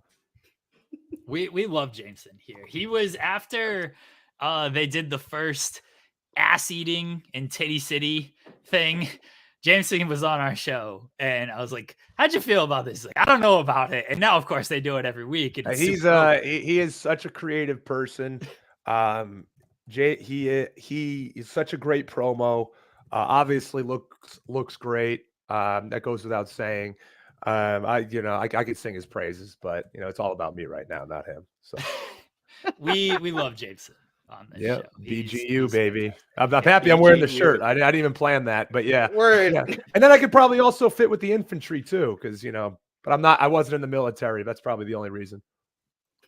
Is there another reason? But you could twerk. You could twerk with it, do the entrance, I could do that. I could rap with Carly. I have my Stan rendition on Instagram. I'm gonna post so many of my videos that didn't get a lot of views, like when I first started doing this. I'm gonna have to resurface some of them because some of them are really good. It just wasn't popping off yet. So now you'll see a few come up. So I'm already have a friggin' best of album. I'm getting lazy. So have you listened to the new Eminem album? I've listened to one song, and I'm not gonna lie, I liked it, but I got a Renaissance. I gotta listen to more. I've heard it's a lot better than most of his recent stuff. Is what I've got the general consensus. It's not like Eminem's show or Marshall Mathers LP, but I heard it's a lot better than most of the stuff he put out in the last 10, 15 years. So I think it's his best album since those albums. That's what I think that's what everyone's saying. Yeah, kind of. I mean, yeah. I'm not like the biggest M fan. Obviously, he was part of my childhood. So maybe whose childhood was he not part of? If you grew up in the early 2000s, so I'm gonna have to give it a full listen. It's funny. I actually work. I have a shoe job, and I work with somebody who is just casually. We were on a work trip, and casually just dropped like that she was going. She had a wedding, and I was like, "Oh yeah, you have a wedding this week?" He's like, "Yeah." Eminem's daughter. I was like, what? That's a very casual. I know. Yeah, I'm friends with Haley, and I was just like, Yeah. Wait, do you know him? It's like, oh yeah, no, he's just yeah, he's a nice guy. I'm like, okay. Yeah, I was like, just a nice guy. I mean, she's in the podcast world now, so I know. Is she still doing that podcast? I think so. I think so. Everybody's a podcast. Everybody's got a podcast. Why not? Just why not? This is not enough time in the day. We need more of them. Yeah. Well, I've sent the link to Jameson. I don't know if he's available, if he's free or what anything. What is he even doing? Maybe in the airport heading to collision or something. Very possible. We're gonna have to get you Which both. where I should be. Oh yeah. Oh, get us on. Oh yeah. You want good comedy. Get us both on here. Yeah, get you and Jameson on. That'd be fantastic. I don't know. I'll give him a couple. I'll give him a couple minutes here to see if he responds and pops on. Absolutely. What do you comments? Anybody have any other questions you want to ask? But Jeremy, do you have more? Well, I was gonna say, what are some of the things you mentioned? You know, don't take wrestling too seriously. Do things outside of wrestling. What are things you like to do outside of wrestling? Yeah, I mean, outside of it, in the past week, it's been a lot of wrestling. But the best thing is that I have all my friends don't care for wrestling, so I have a lot of my closest friends. So like I have group chats with friends, and I just enjoy just not only speaking about wrestling all the time. We love exploring new parts of Georgia. We've only been here for 2 years, living in Georgia. So, Atlanta's still very much new to us. We live about 30 minutes outside of it. Love to go into the city. I'm a pretty simple guy, man. It doesn't take much. Me and my wife enjoyed, we just, what she's never watched. And I can't believe this. Never watched SVU. So we've been watching SVU, Law and Order SVU, and I'm like, how have you never seen an episode of this? I feel like if you walk into a room with televisions on, it's going to be on at some point. So we've been watching this. So I just enjoy escaping from it for a bit. This week is definitely not the case. I feel like I've just been having to put the pedal to the metal here. Yeah, I love watching sports. I'm a big Boston sports guy, so I don't know if that turns heel against anybody in the chat either. Turns heel against me. Oh, where are you? You're a Laker fan, yeah. Well, I mean, yeah, that's too bad. But yeah, so go Celtics, and obviously Patriots and Red Sox. Not really Bruins. I never really grew up being a hockey guy, even though I played for the Dallas Stars. And so yeah, this. Pretty normal stuff. Love breweries. Love going to new breweries. That's a big thing of mine. I actually collect brewery hats, and you can see them. They're okay. I was wondering what those hats were. Yeah, they're all different. I'm trying to get one in each state. I got about 5 different states, so it's not going well. I have a lot in Georgia, so I need to kind of branch out a bit. But yeah, I love collecting brewery hats, and I have to go. The thing is with me though, I have to go to it. I have to drink a beer at the brewery. I will not just say somebody pick one up for me. I have to be there. Man of integrity. A man of integrity. Yeah. Exactly. Yeah. Exactly. Thank you for giving the Eagles that Super Bowl win, Ben. Hey, stop. Do you watch any trash reality television? Yes. Oh my God. You want to get into that? Hell yeah, we do. Oh, yes, we love it here. We are big on trash reality here. Something real to talk about here. Vanderpump Rules. Number one. Okay. Vanderpump Rules. Unbelievable. That is the worst, best TV of all time. Temptation Island, the biggest train wreck of a reality show. Yes, that I've it ever is. Seen. Yes, it is. What did we just watch? Oh, The Perfect Match. Okay. We're big on Perfect Match. You're big on The Perfect Match. We did a whole show review. Oh, I wish I got over and you guys reached out before that. I would have struggled to talk about it. Oh, F-Boy Island, Louisville. Yeah, that's Island. I've only watched a few episodes of that one. But man, Perfect Match this year. So I thought last year was better. Yeah, I think last year was a little bit better. But what's our guy's name? Harry. Oh, Harry. Yeah. He was the star. Oh, he was the star of the season. Just immediately when he was like, I didn't kiss her, and I was just like, oh, buddy, you sure did. Like it was just like it was so. If you were if you've ever just had any sort of social interaction with anybody in your life, you knew that Harry was lying through his teeth. And it was just so obvious. And and I don't know how Jess is in real life, but she comes across as like the absolute gold standard, right? Yeah. Yeah. Like, come on. I mean, guys, come on. Like and so I was just like, Harry, what are you doing? What are you doing? But I tried to see the good in him. I tried to believe him. Oh, you fell for it. Yeah, because I thought I forget her name, but she was being so dramatic and over the top Melinda. about it. I'm like, Melinda, yes. I was like, I don't know. Like, it feels like she's trying too hard to be on TV and to like really build something here. So I was trying to see the good in Harry. You and that's know, my like, fault. and it is so interesting because I also got into like the Reddit of Perfect Match, and man, they don't like Jess. They don't really? like Jess. No. Why not? Oh, They liked Tulu. They love Tulu. Oh, They Tulu. hate- I loved her on the Trust, so I was a big Yeah, I never Tulu. watched the Trust. That seemed like one I was like, I didn't even know what that was. Because I didn't watch a lot of the shows. Me and my wife watched what's the other one with Nick Lachey hosts? The he has Ultimatum and Love is Blind. I watched Ultimatum 1, Love is Blind. We watched Love. So yeah. we knew the people from Love is Blind. Yeah. And I didn't watch like Too Hot to Handle or The Circle or any of those. Well, that's messy. Too Hot. Yeah, I know. I know. It seems it. It seems it. Might have to get on that one. But yeah, no, I read a lot of like, getting into the Reddit and seeing what they think. And yeah, they think Jess is phony. It's a a lot. Damn. It's a lot in there. But yeah, no, they knew immediately. They're like, Harry's an absolute liar. There's no shot. Look at this guy. He is trying too hard to make this seem like this that he's telling the truth. Now, the editing in that show has got to be something like those editors have to be world class to make these people look the way that they are, because they know it comes out and it's like I didn't, that's not what it meant, or like they just say the things, they cut it in the right spot with the right reaction of like, and it might not even be the same time, but they're doing it in the way that takes so much talent to just look at this video and be like, okay, where can we make these people look like the most trashy pieces of garbage that walk the face of the earth? And they find a way to do it. That's the real, that I am so intrigued by that, on how these people, how they edit it and who they choose. Like, you do this whole season and who's being chosen to be the villain. You don't know until it comes, because they can make any of those people be a villain. Anybody. That's intriguing. I do gotta love get you that. watching. What did you think about the final edit of Harry and Jess being in the car and then them being like, that was so funny. Broke up 2 weeks later. That was so good. So funny. Did you guys watch all the Love is Blinds? Yes. I watched the most recent one for sure. Okay, so do you remember the mango incident or the cuties incident? Yes. Oh, yes. Remember that?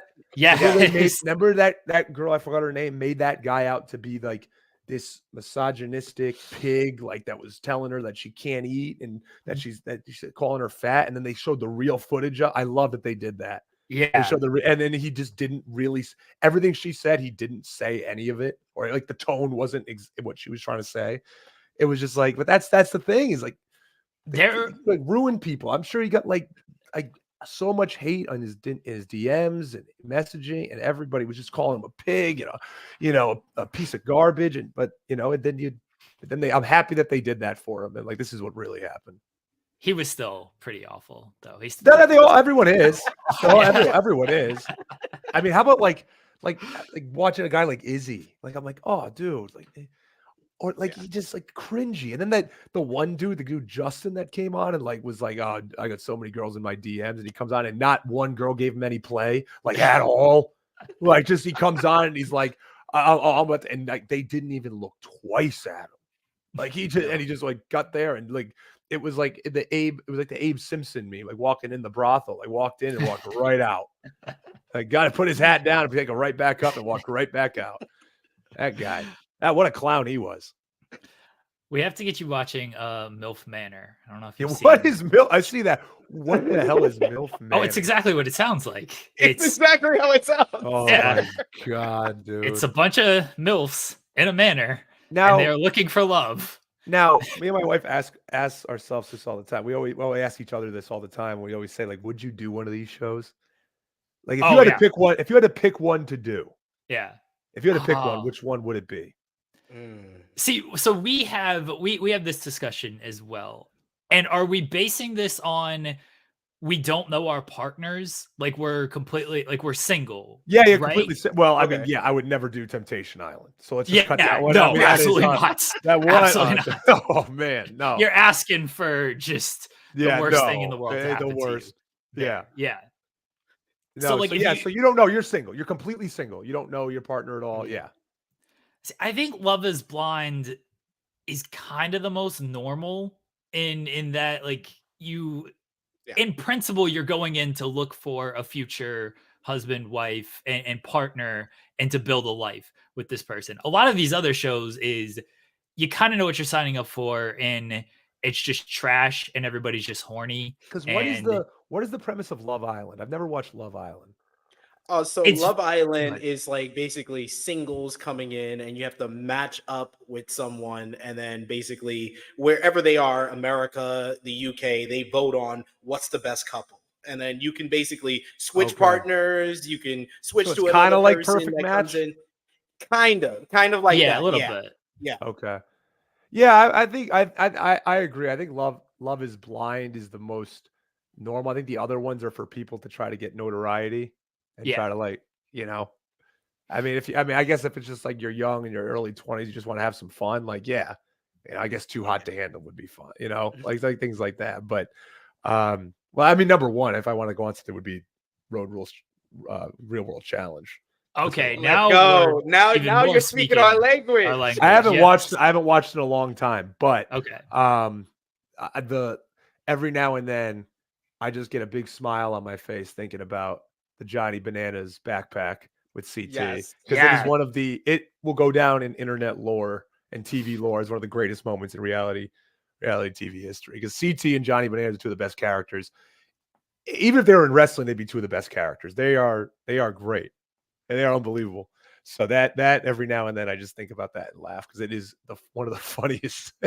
The new season has a lot of the old original people on it. So if you're looking to jump back into something, the new season, as people like SP3 knows the cast better than I do, but Mark's on there, Mark Long, CT is there, Bananas is there, Darrell, Mark Long, wow, yeah, wow, CT, man, what an OG of that show. Just legend. What a mutant. He is He is an absolute mutant. Oh, this is we do another show called FMC, which doesn't stand for anything, but it's all basketball and reality television talk. So now this is basically turning into that, which some people are very excited about, and other people are like, "Where's the wrestling talk?" So, now is it basketball? Do you do college basketball and NBA? NBA, yeah, largely NBA. Yeah. Not too big into Louis, who you've seen in the chat. He's big draft college basketball person. Is he Louis? Are you from Louisville, or is that just a? Yes, everyone is saying this is FMC. I have no idea where Louis is actually from. I don't want to put where I don't want to dox Louis. Yeah, because I got a buddy that played. I got a buddy that played for the Louisville national championship team, which counts. Everybody, it counts.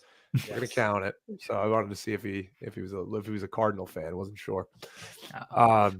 Yeah, no, I'm down to do that one too, Jeremy. If you ever want to have the conversation about basketball and reality TV, we're gonna get you back on this show, FMC. We're gonna get you and Jameson together for BGU reunion. So Ben, we appreciate you joining us here today. I know I told you I was like 15, 20 minutes, and here we are almost an hour into things. So. No, dude, I can talk all day, especially about this stuff. But no, dude, thank you so much for inviting me on. SP3, pleasure meeting you as well. Yeah, it's been fun. We're gonna keep going. I got a ton of stuff in the pipe, got a ton more videos to drop too. So guys, there's you see my handle there at Big Trouble BB.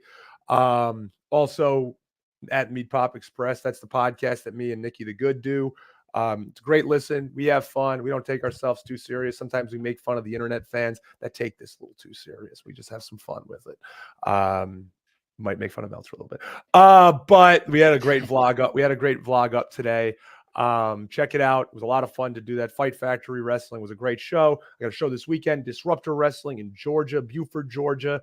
If you're in the Georgia area, if anybody lives in Georgia, they put on a great show. It's in a brewery. It's a lot of fun. Tannery Row Brewery in Buford. So follow me. Got a ton of stuff coming up.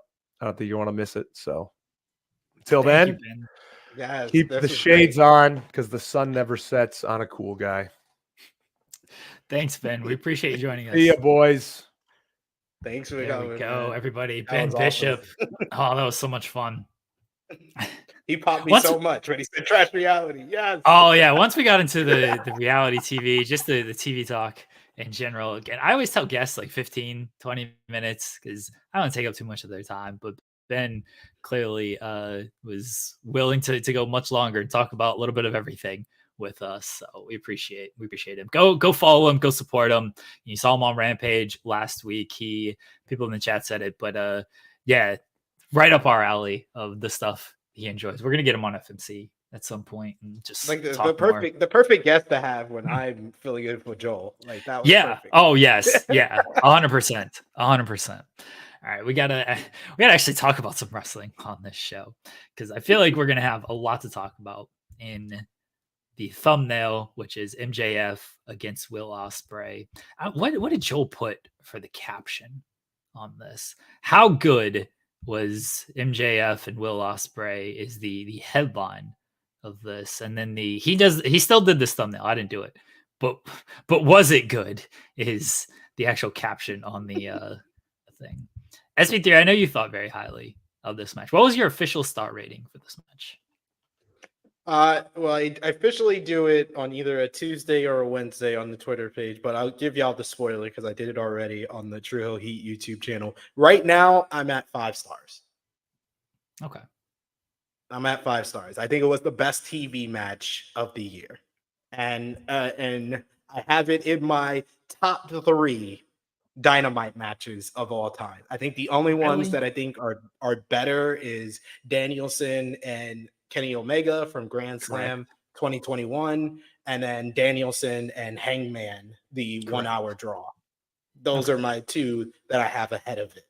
But I feel it's right on par with like Pac versus Omega, Omega versus Phoenix. Those matches are kind of like where I have it like standing at. Okay. I disagree. I agree with like Danielson and Omega, Danielson and Hangman. Those matches were better to me. I would say any match involving Bryan Danielson was better than this match. I would say I definitely think Omega and Pac is another one. I would also have to say Chris Jericho again, and I think Jericho teamed with Guevara against Serpentico and Luther for Chris Jericho's 30th anniversary match. Feel that was much better. Malachi Black and Brock Anderson. That was definitely better as well. What else is there? Thunder Rosa and Britt Baker lights out match. That's up there. That's in my top 10 for sure. Yeah, that was better. I'd have to easily say that. Pretty much any Orange Cassidy match. Orange Cassidy absolutely rules. You know what match is really like the greatest of all time, though? I'm not joking when I say this. People are gonna think that I'm joking, and I'm not. CM Punk, John Moxley, way better, way better than this match. I think that's my favorite 2-minute, 3-minute match in AEW history. That might be my favorite one. Of I kicked you in the head. Oh, my foot hurts. Damn it! Way better. Moxley just murks him. I could literally watch that match. I could literally watch that match 30 times instead of watching this match once. Literally. I watched it twice already. Great both times. How do you have that much time? Well, I do a review on Dynamite, so it kind of Dustin Rhodes, Nick Comoroto, bull rope match. Dustin Rhodes, CM Punk. Oh, that is the worst Dynamite main event of all time, in my opinion. So Dustin Rhodes definitely and Nick Comoroto? Yeah, that was awful. That's not a main event. Certain matches should not be main events, and that was not a main event. We mentioned, the episode Malachi Black and Brock Anderson was a main event on a show. Episode 99. That was the Oh main my event. God, I can't believe that that is probably true. I don't remember these type of random facts. The greatest matches of all time. You don't remember them? If AEW gives me a bad main event, I tend to forget about it.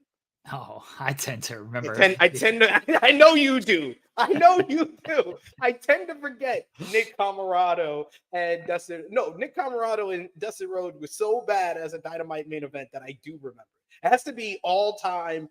I was like, when you pinpointed, I'm like, yeah, that's one of the worst Dynamite main events of all time. And Nick Camarado and Dustin Rhodes is high on my list. The Dark Order Phantom Punches, that was a better match than Will That wasn't Ospreay. even the match. Yeah, but it was great. It was a match in my mind. Anything is the match if you just assign a star rating to it. Yeah, I know anything's a match, but Street Fight, Street Fight, Proud and Powerful, and Best Friends. That was great. That was great. That's one of the best. That's one of the best Dynamite main events, but it's not better than this match. MJF, this is one of his best performances in a matchup. I would say definitely since the Iron Man matchup against Bryan Danielson.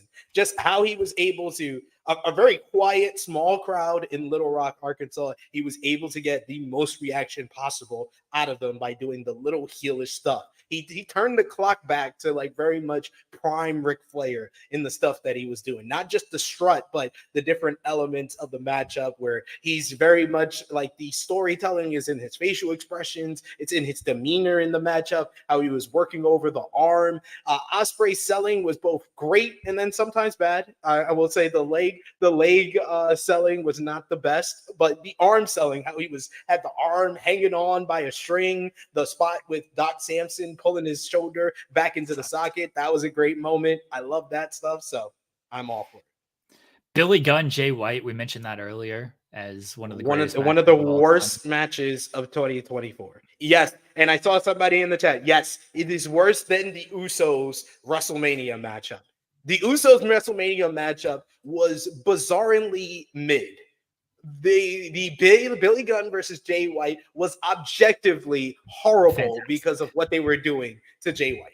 Fantastic is what it was. It was a fantastic match. Any Billy Gunn match, honestly, better than this. I think Billy Gunn and Darby was the kiss my ass match against The Rock in '99, right? I think Billy Gunn and Darby was on like Rampage, but it was better than this. All right, let me give you honest thoughts. My honest thoughts on this match, SP3. It insisted upon itself. It was, we are going to do a near 60-minute match for the people who are going to love a near 60-minute match. And we're going to do all the cool stuff everyone loves in a near 60-minute match. The bit of MJF is a great wrestler. He is. He always has been. I do not need him to do this in every single match. To be like, look at me, I'm MJF. I'm a great wrestler. Because he wrestles so little, people just every time he does wrestle, they do this thing of, oh, MJF, he's a great wrestler. Yes, he's always been a great wrestler. Every match MJF has is good to great. There's rarely a bad MJF match. We don't need to praise him every time he does has a great match just because he wrestles so little. Yeah, I agree. I agree with that. That as a sentiment, but so it doesn't mean that this match doesn't deserve the praise that it's getting. But everyone sets the bar at like a 2 for MJF, and then when he does an high on MJF, I think MJF is one of the best wrestlers in the world. Okay, good, he is. But I can't stand. This is not you specifically, SP3. Yeah, it's not you specifically. I can't stand when people are just like MJF, great wrestler. He is, yes, but he was never a bad wrestler. The people who do that just have this false narrative in their heads because he doesn't wrestle a lot that MJF is a bad wrestler. So when he has a good match, they're like, oh, MJF, great match. It's not you. I think it's more. I think it's no. But what I think if of the people that you're kind of talking about, I think that is because they hear people compare MJF to The Miz or compare Those MJF people are to dumb. to a guy that is a great talker, a great character, and then the bell rings. And then the bell rings is a term that not a lot of people know the meaning of. Like despite him passing away just last year, and I know a lot of people want to be like, oh, we can only praise him when we talk about him. I said it once, I will say it again, and I'm saying it after he passed away. Bray Wyatt is one of the greatest and then the bell rings wrestlers of all time. He's a great character, a great mic work, and then the bell rings, and if he's not standing across the ring from Bryan Danielson, and then the bell rings, and it's not good. That is but there are certain people or certain it's not a majority, but it's a certain minority of wrestling fans who only see clips online or don't watch a full wrestling show, don't watch a full episode of Dynamite, don't watch the pay-per-views. They will say, oh, MJF, I just see him with clips saying, and you effing Mark, or all this great promos that he's had. They don't view him as an in-ring performer on the level of a Will Ospreay, who with Will Ospreay, most of the time, you're going to see clips of his matches, him doing flips with Ricochet, or having a great match with Kenny Omega, or this, that, and the third, or having a great match all around the world. They view him as an in-ring performer on the level of the greats of Shawn Michaels, Kenny Omega, Kurt Angle, those type of guys, but they don't view MJF as that. So I feel like the fans you're talking about are trying to push back against that small minority, not realizing that it's a very small minority. It is. I don't know if it's a small minority or not. I do think that MJF gets overpraised for having great matches because people don't view him as a great wrestler. And I think that's stupid because he is a great wrestler. Look, if he has a great match, he has a great match. But I'm not going to overpraise him for having a great match because I know his standard is largely having good to great matches. We mentioned great Dynamite matches. CM Punk and MJF is one of a great Dynamite match.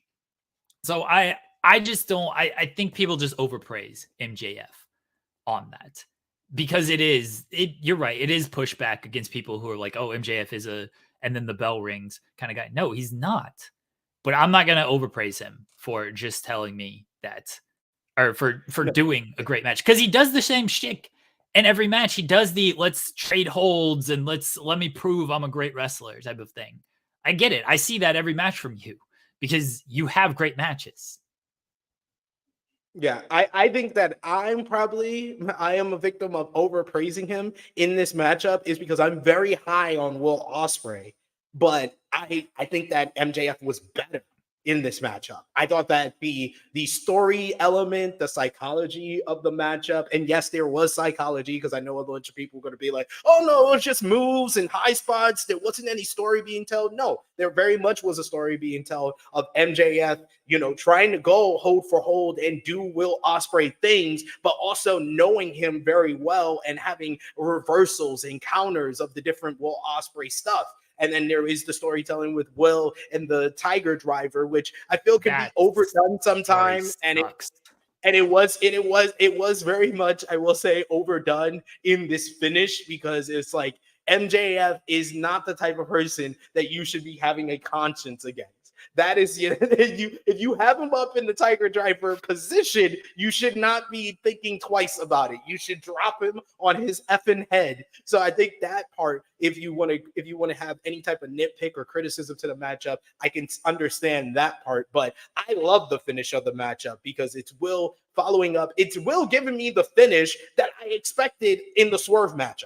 That should have been the finish of the Swerve matchup, is him actually thinking about going for the Tiger Driver, but then thinking twice about it because him and Swerve are actually friends. That should have been the finish there. And I got the finish here. And then I just love how I think this was the best camera work as well. It's not just the two guys in the ring having a great matchup. It's also the camera work of this match. This is some of the best camera work in a matchup in AEW history.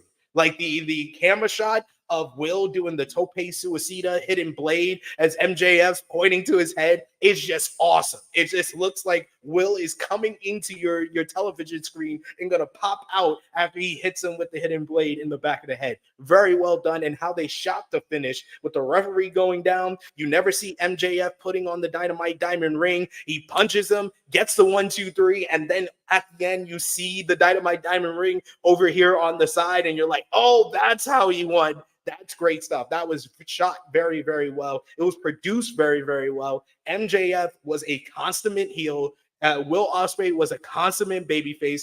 I even love the crowd brawling, even though I think that another nitpick, they could have just made it a no disqualification matchup instead of relying on Excalibur and the Dynamite team. Another one of my criticism, the Dynamite commentary team is one of the worst ever. I'm sorry. I'm sorry to say this. Yes, it's one of the worst ever. It's 3 guys that I think are good and have been part of good commentary teams, like Excalibur and PWG. He's great. He's great as the play-by-play guy because he knows the name of every single move.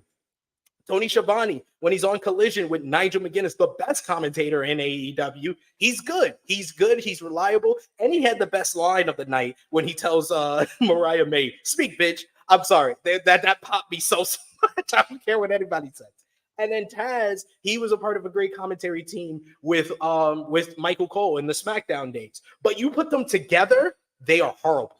They are horrible. It's like Excalibur and Taz trying to pop each other, and Tony doesn't understand what they're saying. Then there's confusion. There's forms of silence. Tony's talking about stuff that he shouldn't be talking about. I think Tony Schiavone did the best job in this matchup, but I don't think Taz or Excalibur really added anything to the commentary of this matchup. So it's just them together. It's just an all-time worst commentary team for me. It's just like I'm begging Tony Khan to hear this and listen to this and just put Nigel McGuinness on Dynamite. Please, please. It's your main show. Please put it on Dynamite. But that's my only nitpicks. The performance of both guys was spectacular in my opinion. I think 3-man booths in general are not good. That's just... All right, let's talk about the finish. Because you mentioned... This is my biggest criticism of it. You mentioned Ospreay's selling and stuff. Like I don't like getting hyper into a lot of the selling and things like that because I think some people take it too far and then maybe some people don't understand it enough. And this one, okay, his shoulder is banged up, had to get popped back into place. His knee is banged up. Then he holds him up in the Tiger Driver position for like 18 minutes as he is conflicted with his emotions of if he's going to drop him on his head. After a 60-minute match where, again, his arm is half working, his leg is half working, but he still has the strength to hold this man up there for way too long as he wrestles with emotions here. Didn't like that. I don't like the story of the Tiger Driver at all. I don't think it's good. I don't think it makes a whole lot of sense because when Tony Schiavone is trying to tell me it almost ended Bryan Danielson's career, and then Bryan Danielson was back 2 weeks later wrestling Anarchy in the Arena and is about to wrestle for the world title at All In. You can't tell me that it almost ended his career. I think Ospreay being conflicted about this move is dumb, and he's an idiot, and I don't buy him as a great babyface. He's just an idiot. Will Ospreay, he's an idiot. Where's the drop? But see, Cody, he's an idiot. He's an idiot for being conflicted about that. Because you're right that it's MJF. If you got one person you should not be conflicted about, it's MJF. You just saw what he did to Daniel Garcia 2 weeks ago. Why is he being like, oh, I don't know. I don't know if I can hurt MJF. Like, you care about Daniel Garcia and you want the best for him, but you're not going to drop this man on his head when the worst thing that has happened to somebody when you've done this is they've kicked out and then have maybe missed a couple of weeks. That's the worst thing that has happened when you've done this move. And if you're not going to do it, do the Stormbreaker out of it. Because he's done that before, too. When he's gotten the double underhooks, he's like, oh, what am I going to do? Oh, well, I'm just going to hit the Stormbreaker instead. Just do the Stormbreaker out of it. It's a dumb story. And the fact that it's a thing and was a big part that led into the match, didn't like it, didn't care for it. This is a me personal thing. Once they hit about past the 30-minute mark, I knew it was going 60, and I just people know my wheelhouse is a 12 to 18 minute match. If you're going to go longer than that, I got to be with you the whole time. And once they hit 30 minutes, I'm like, oh, yeah, this is going 60. They don't have like 15 other things on this show that they've announced. So they're 100% going 60. So then I just felt like I was taken out of it. Again, that's a me personal thing. I understand if other people were fully into it, they bought everything. I didn't. Just like, yep, they're just gonna keep doing stuff. I did like the actual finish. I have seen people say, how after all that did like a punch with the diamond ring beat him? Well, one, the punch with the diamond ring has beaten a lot of people. Everyone. Two, Will Ospreay didn't see the punch. I've made the MMA analogy, and people get mad about that. The punches that you don't see knock people out cold. So he did not see the punch, and MJF had the diamond ring on, so that's going to add extra impact to it. I fully bought that was what knocked out Will Ospreay. Didn't have a problem with that at all. I thought the match was very good. I don't want people, I know I'm making a lot of jokes and stuff. I don't want people to think that like I hated this match. I didn't hate the match. I appreciate the work that both people said, or that both people did. It was an excellently worked match. It was not a match that was of my taste overall. It doesn't take anything away from it. It doesn't take away what they did. I can still recognize the very good portions of the match. I can still recognize the very good work both men did. I thought the Tiger Driver stuff sucked. I don't think that's necessary at all. And I personally, once I knew it was going 60, I was just a little bit out of it. I was just, all right, cool. They're going to do stuff. Again, personal thing. So I didn't think it was the greatest Dynamite match of all time. It was very good. I'm bad with rankings anyway. I do objectively, subjectively think that Danielson and Omega, Danielson Hangman, I enjoyed those much more. Other matches I probably enjoyed more because they were shorter, and I just like shorter matches. So again, I appreciate them surprising me, because once I was also, once they went 30 minutes, I was like, yeah, they're going 60. I literally messaged Jimmy Macaram. I was like, yeah, they're going 60 with this one. And the fact that we got a finish, though, this is the longest Dynamite matchup to have a finish.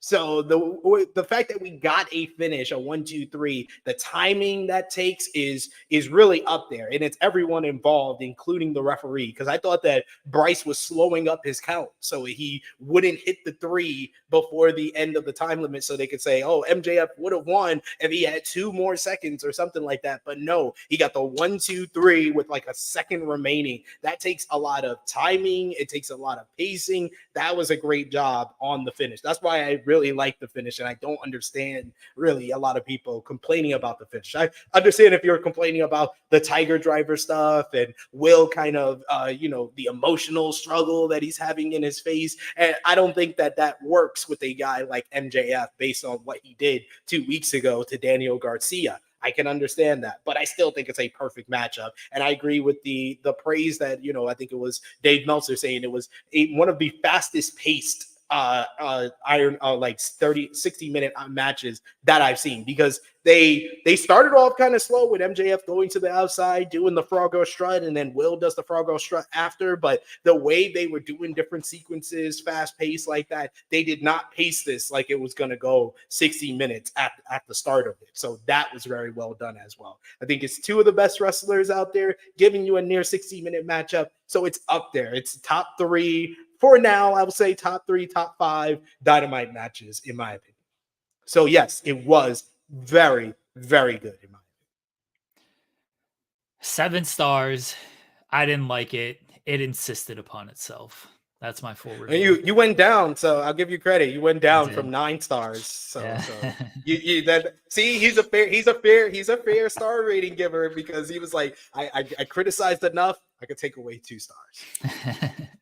Still a 7-star match, everybody. Out of how many? No one knows, because I don't actually do star ratings. No one knows. Actually do it's supposed to be a 5-star scale, but I've given 4 matches 6 stars, so to be fair. And I've given plenty of matches 5-star plus. That's my new Jimmy. Jimmy made me come up with that because I was like, yeah, I gotta give these matches above some of these above 5 stars, but I don't want to go 6. So he was like, just add a plus at the end. I was like, oh, that's good. That's good. I'll do that. 5-star plus. I think I have 4 5-star plus matches this year, and this is not one of them. It's just this year. This year,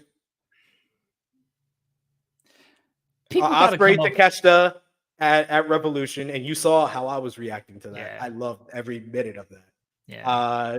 Brian versus Zack Sabre Jr. at New Beginning. That's probably one of the greatest technical wrestling matches I've ever seen. And Will versus Michael Oku. Off the top of my head, I think those are my 5-star plus. So I think it's 3. I have 3 5-star plus matches.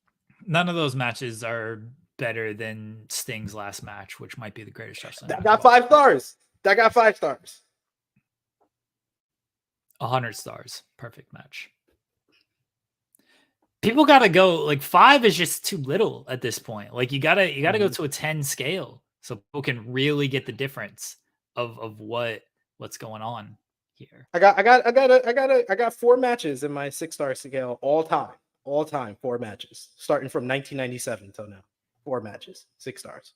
I'm gonna call every match 6 stars. I got 1 match this year at 6 stars. Only 1 match. 4.25. Everything is 4.25. Hey, you asked Dave Meltzer. Yeah, he gets every Jericho match. He's like, it's on a scale of 4.25 to that's 3 the baseline. That's the baseline. 4.25. I always think of that when the Eminem line when he was beefing with Benzino. And he's talking about source ratings. And he's like, I got to get the actual line. I don't want to like rap the line here. When the mics used to mean something, a 4 was like he was a shit. Now it's like the least you get 4.5 and 5 means you Biggie, Jig, and Nas or Benzino. Like that's what I feel like with the Meltzer star ratings is like 4.5 used to mean 4.5 used to mean something. Now it's like the least you get. Now just. It doesn't mean anything to Dave now. Once you're giving like Jericho and Takeshita 4.25, it's like, what does this even mean anymore? Nah, that's just baseline. It is what it is. People are too hard on Dave for his ratings and stuff because people just they like to use it for engagement and they like to and that's why I said like if you're gonna make fun of Dave's ratings, like give your own because that's what people don't want to do. They don't. Actually say what they thought of the match or why they thought it was worse or better or what their actual rating is. That's why I respect and appreciate you because you actually do that. I don't. That's why I don't talk about star ratings either because my rating system is pass fail. Either I enjoyed it or I didn't enjoy it. That's my rating system. And that's an easier one. Like I think of like all these different categories. Like I used to do the show on Inside the Ropes with Alex, where he actually made me like break down why I'm giving like the stars rating and what's my template. My template is like 5 to 6 categories of like the crowd, the in-ring work, the storytelling, the build-up before the matchup and within the matchup. I had all these things and I was like, yeah, this is getting to this is getting to this, and then it comes down to like 4.5 stars or something like that. That's way too much effort. No.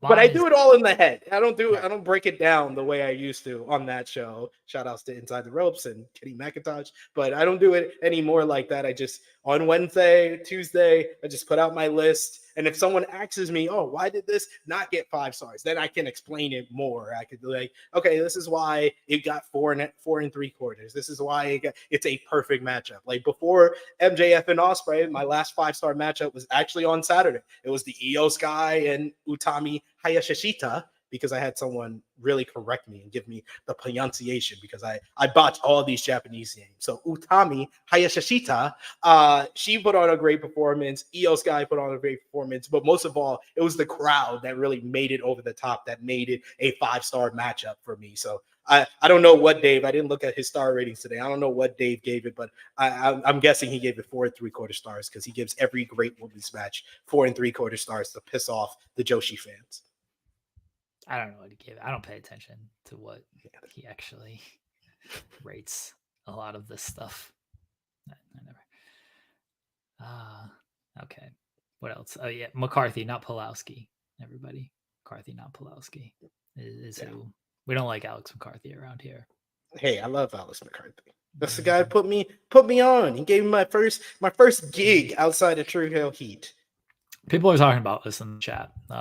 Saying the AEW on Max is only international right now. That's the word on the streets is that AEW is on Max, but only in the international markets. I would take that as a good sign for the negotiations. I would feel like that's good. I don't think they're gonna throw it up there if things aren't going well, but maybe they are. Maybe this was a long-term thing that had been in the works and it's finally happening now. But I would take it as a good sign that the AEW content is on international Max. You know, whether and when it moves to Max for people in the US will probably be determined whenever this new TV deal gets announced, which could still be, who knows how much longer it's going to take for this deal to get announced. I think they're still in the exclusive negotiating window. I think that was still for a little July. while.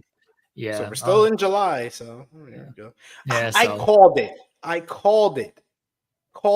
I knew he was going to give Io and Utami 4 3/4 stars. It's like I've given like 3 different matches. I gave 5 stars to. I think it was Tam versus Julia versus Shuri. I was like, he gave it 4 3/4 stars. I was like, if I'm giving it 5 stars, he's going 4 3/4.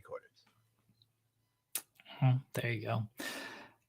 We'll see what it means for AEW and their TV deal moving forward. Tony was tweeting at like 4 a.m. this past week, so I feel like he's confident about something. He continues to get asked. He continues to just say things are great, and he has a great relationship with Mr. Zaslav. That's the Tony answer for everything. Things are great. Great question. Things are great.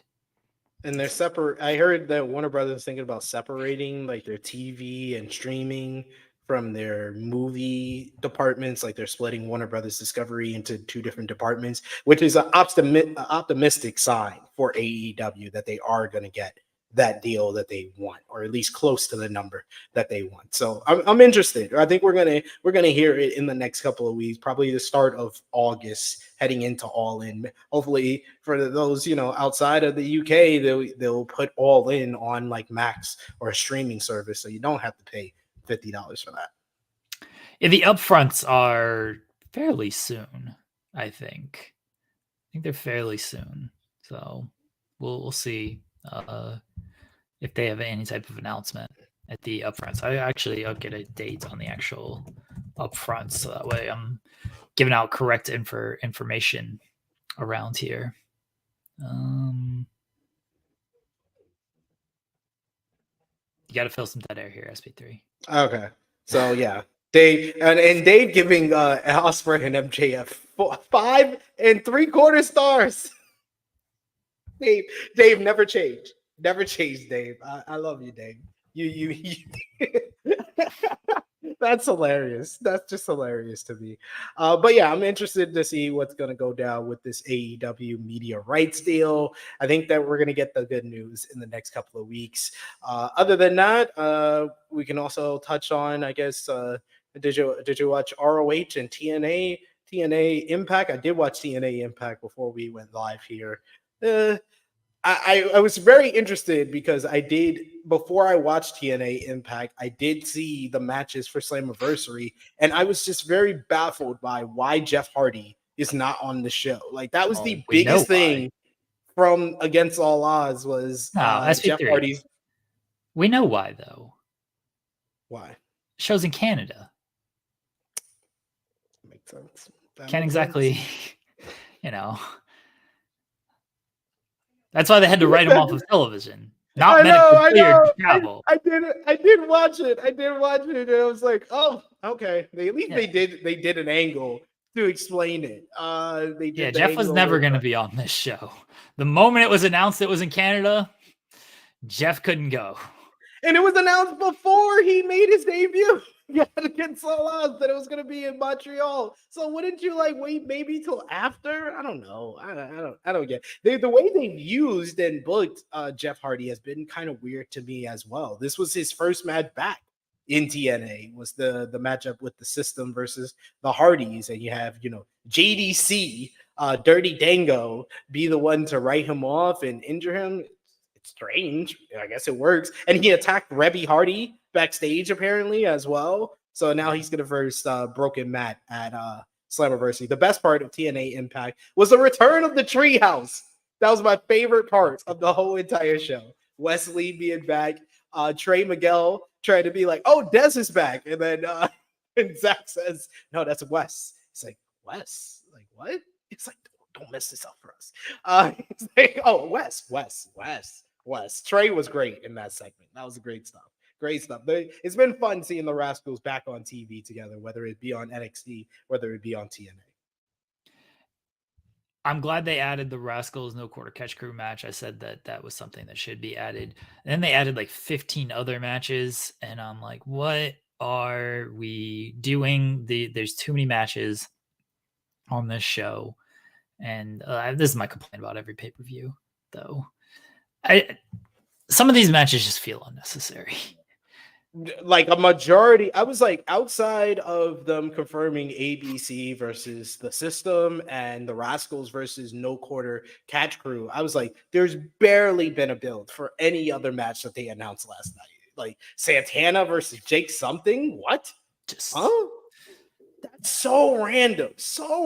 When he's been like kind of feuding with JDC, but they had to give Broken Matt Hardy something, so they have JDC take out Jeff and attack Rebby backstage, so he can verse Dirty Dango. So that's on like what 2-day build for that match, and then all the pre-show matches outside of Spitfire versus Militia. Those matches are very random as well. Well, Jonathan Gresham, yeah, they have been building that, but it's been a stupid storyline. The whole octopus thing, it's just so stupid. See, the only part that made me pop was seeing Kushida in a lab investigating the ink. We have SmackDown tonight. Logan Paul is back. Cody Rhodes is there. And Carmelo Hayes and Andrade. That's what's going on SmackDown. Sounds like a show. Yeah, and last week's show ended like the really good run of SmackDowns to me. Like I was just like, this is a nothing happening show.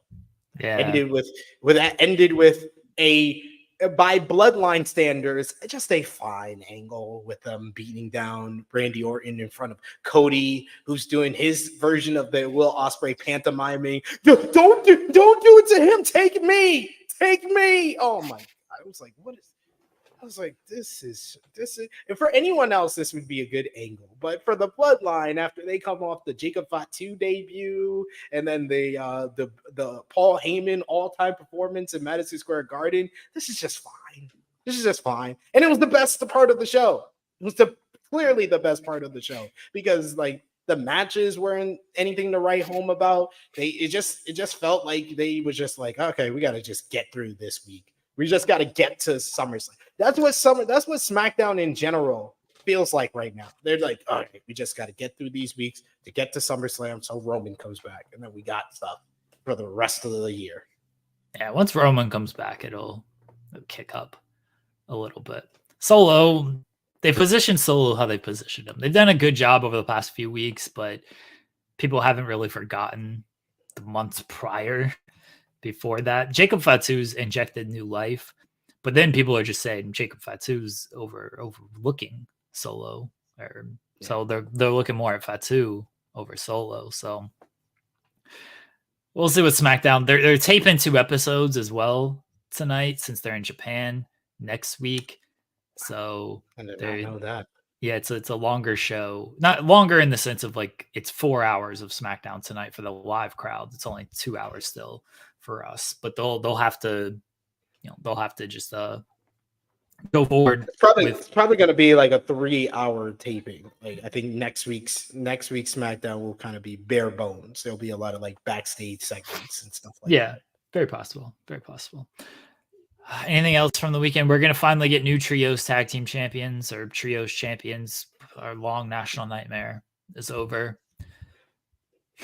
I did a whole rant on last night's Ring of Honor review because because Kate reminded me that these are the Unified Trios Championships, meaning that this is also the ROH 6-man tag team titles, meaning that yes, Tony Khan, who allowed MJF to hold the tag team titles on his own with replacements for 3 months last year, also stripped the Bang Bang Gang of the trios titles without allowing them the replacement who was right there the whole entire time just to crown new champions this week.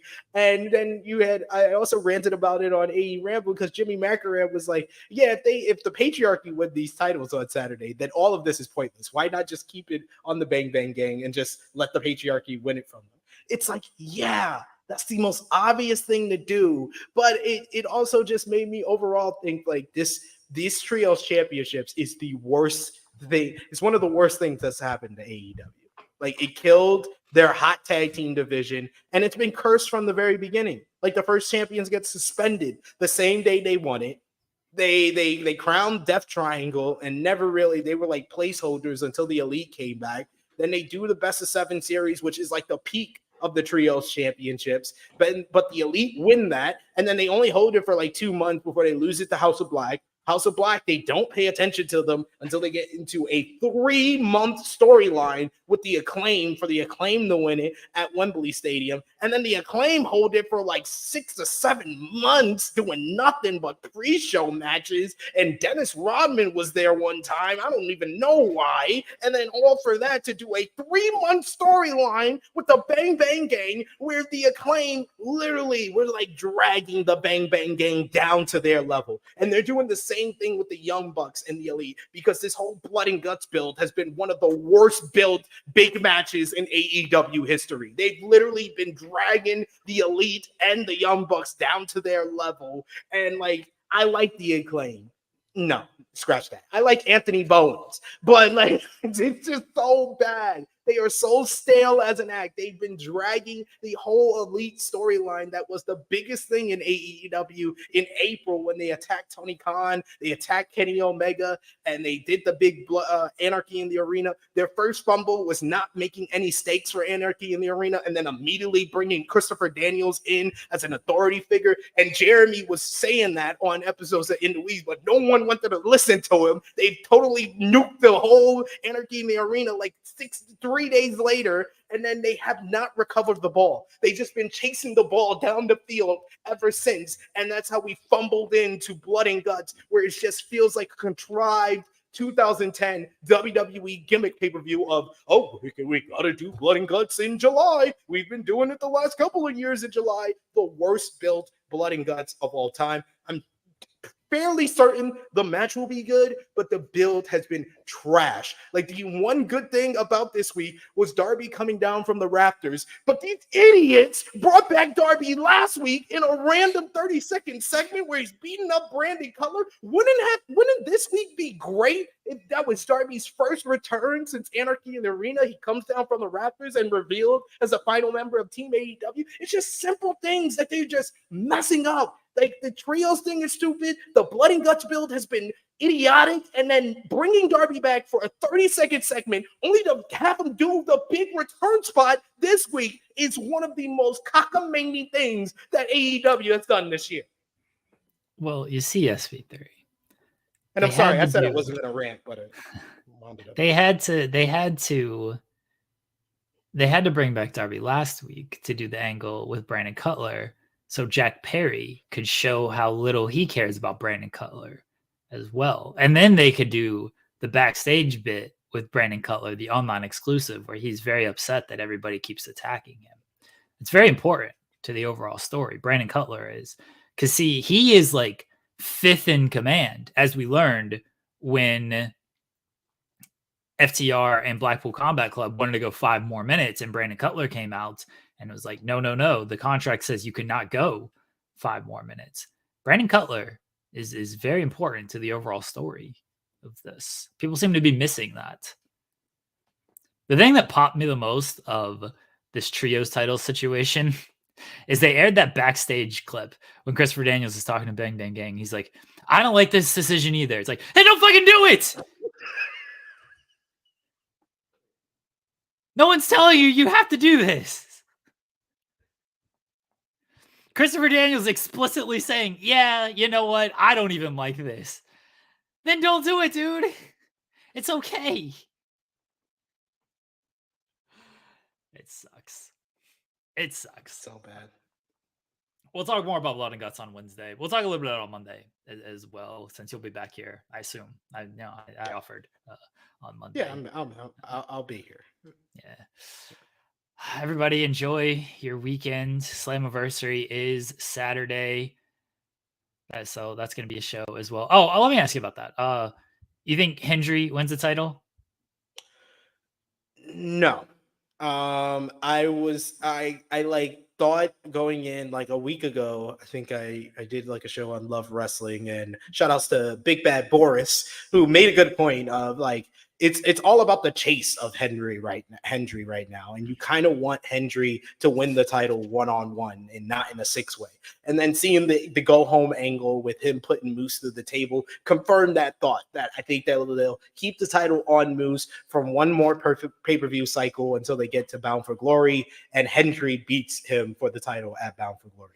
Even though I think that is a mistake, because I don't know how hot Hendry you can get Hendry from now to then, but I think that Moose retains. I believe in Joe Hendry. Ask my daughter. She tells me to call Joe Hendry all the time because she saw an interview and she's a big Joe Hendry fan now. The one-on-one thing makes sense if this is not an elimination match. It's an elimination match. So you can have it come down to Moose and Joe Hendry, and he can beat him basically one-on-one. So that's why I don't fully buy the like, oh, he needs to beat Moose one-on-one. Just book it to where they're the final two people and he pins Moose. There, he beats Moose one-on-one. I'm never a big proponent in waiting for this kind of stuff, especially your next show. Like October is Bound for Glory. We don't know what this WWE NXT partnership is going to look like in October. Like, who knows? And we're getting AJ Styles on Saturday, guys. I'm sure. They said the surprise is going to be bigger than you imagine. The biggest surprise they can give us is AJ Styles show. Look, if Moose is going to win and stand tall, and then you are, I am hits, then okay, they'll have my attention on that. If that ain't the closing angle, though, you should strike while Hendry is hot. I agree. I do believe in Joe Hendry, and I would love to see him win. I would love to be wrong, but I just think they probably try to drag this out a little bit farther. Like before Joe Hendry started showing up on WWE NXT, he was losing to Frankie Kazarian at Against All Odds. So like, I don't have that much faith in TNA. Fair. Honestly, very fair. SP3, let everybody know where they can find you at. Follow me on the Twitter machine at TrueHillSP3, and also go to the True Hill Heat Wrestling YouTube channel. I'll be live in less than an hour with Fightful's own Cresta Star to preview TNA Slammiversary. So go over and check that out. You can also check out my interview with TNA Digital Media Champion AJ Francis, where we talk about his match with PCO this Saturday, as well as his rivalry with Joe Hendry and who from WWE NXT he would like to see come over to TNA. He's still ducking me in our battle rap. He won't face me. He's a coward. One day, I'm going to get my bars off on AJ Francis. Thank you as always, SP3. Appreciate you joining me. Again, I assume fans will see you back here on Monday. We'll be back here on Monday. Everybody, Joel continues to run from the grind. 2 show a week, Joel. I don't know. 2 show Joel, 2 show Pearl. Is that, there you go. 2 show Pearl. 2 show Pearl. Yeah. That's his new nickname. Pearls. 2 pearls. I don't know about that. 2 show Pearl. Thanks everybody for joining us. Enjoy your weekend. If you're watching Slammiversary, enjoy Slammiversary. SmackDown, Collision, GCW's got a few shows. There's always a bunch of independent wrestling on. Or if you're not watching any wrestling, if you're doing something else with your life, enjoy that as well. We'll be back on Monday, everybody. Bye, everyone.